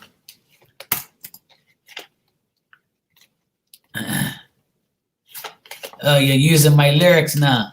You're using my lyrics. That's not an excuse, it's a preference. But when I tell you about my preferences, you condemn them. You're a hypocrite. I'm glad you said that. You're a damn hypocrite. You just basically said what I've been telling you these past umpteen months. Don't fucking know me. Nah, it's a fucking preference. Fuck out of here. Fucking hormones. Anyway, let me focus on you, Beatrice. I ain't got no time for this damn woman using my damn sayings against me. All right, Beatrice. Jana reading for Beatrice, please. On her birthday. 1, 2, 3. I wake people up. See, I woke Raina up. See. But I used to say to her, this is my preference in this. She used to be so pissed at me. That's how we got into arguments all the time, because she never accepted my preferences. Now, she said, see what she said? It's a freaking hypocrite, yo. See? That's why she's laughing, because she's saying to herself, Mark got me again, I can't win. Okay, Beatrice, are you here, sweetheart? I've got your cards laid out. All right, Beatrice, don't be too kind to people, all right? If you suspect somebody around you that ain't giving you 100%, then it's right, okay? Don't be too vulnerable. I know you're tapped right now. I know you're tipsy, but don't be too vulnerable. Don't be giving out the coochie, all right? If you're tipsy, you need to go to sleep, okay? What I'm getting here is you might be dealing with people that are not generous around you. So if you're not getting 100%, then don't give these people 100%, because you deserve more than that, all right, sweetheart? I also feel like you're trying to separate yourself from people around you. You're also frustrated on how people interfere in your life or your business. You might have made some plans that didn't come through, and you're being tested by people that are unreliable. Okay, and when that happens, just know that don't fear that. Just stay away from those people that are around you that are trying to do that to you. Okay, also don't overspend. If you know you need the money and you want to spend on something, don't spend money on wants. Spend money on needs. Okay, if you're fearing that you have to spend money on certain things, then make sure it's needs and not wants, okay? Also, there might be some ungenerous people around you, like I said. Don't let these people make you feel vulnerable, like you gotta give them something, okay? All you gotta do is take care of Beatrice and your family. You ain't gotta take care of nobody else's child.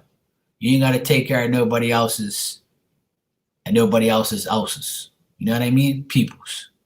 All you gotta do is take care of Beatrice right now. That's what you should do, and that's what I'm seeing here in the cards. In general, just take care of Beatrice. Okay? And don't allow people to make you feel a certain way. All right, sweetheart? Happy birthday.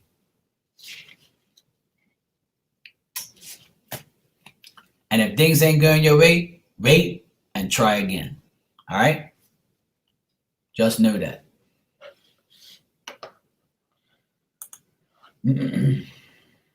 Okay? Absolutely. You're welcome, sweetie. You're welcome.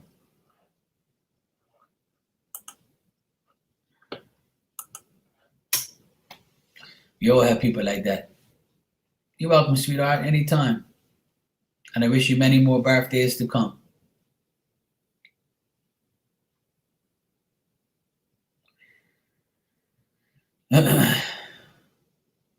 Nah. It's 2 o'clock in the damn morning. Time flies when you have fun. Tonight was another nice night of conversations and fun. Also, I want to thank Elizabeth for doing my timestamps every night. I appreciate you, sweetheart, for doing that, because when I leave here, I ain't got no time to be waiting for this shit to upload. And I want everybody to thank Elizabeth for putting up the time frames every night. She's always got my back on that aspect. And I always wanted to say that to you, to thank you for doing that. I always thank you anyway. But, I want to thank you in front of everybody. And thank you for the wonderful gift you gave me. I want to thank Raina for giving me a wonderful gift too. That coffee, that Dunkin' Donuts coffee, I've been banging it all day. I'm grateful for that. Thanks for the gifts that all of you have given me. Thank you for your presence. Your actual presence here in the room is the best gift I can ask for. And I appreciate everybody for hanging out with me every night, talking shit, laughing, having fun. We all can say and do what we want. If we want to express ourselves, we want to vent. People will make you feel uplifting in here. Everybody's got your back. We're all a big family, and let's stay that way. Don't allow these fake ass people to get in our way. Don't allow these fake ass people to come back. Okay? Let's move forward. It's 2020. To hell with them. Let's move forward. Okay? We're in our own world. Okay? Remember that. On that note, it's late. I want to go get in my bed. So thank you and good night to Sophie, Luann, Vanessa, Venice, Alice, Daisy, Rana, Elizabeth, Charlene. I know you're probably in the background. Good night, sweetie. Good night, everybody. Good night, Beatrice. I don't know if I'm missing anybody. If I did miss you, tell me, Mark, I'm here. There's Charlene. Good night, everybody. I wish you all a great day tomorrow. Look in that mirror. Know your value and your worth. Know you're beautiful. Know that Marky loves you, especially when you go sleep tonight. All right?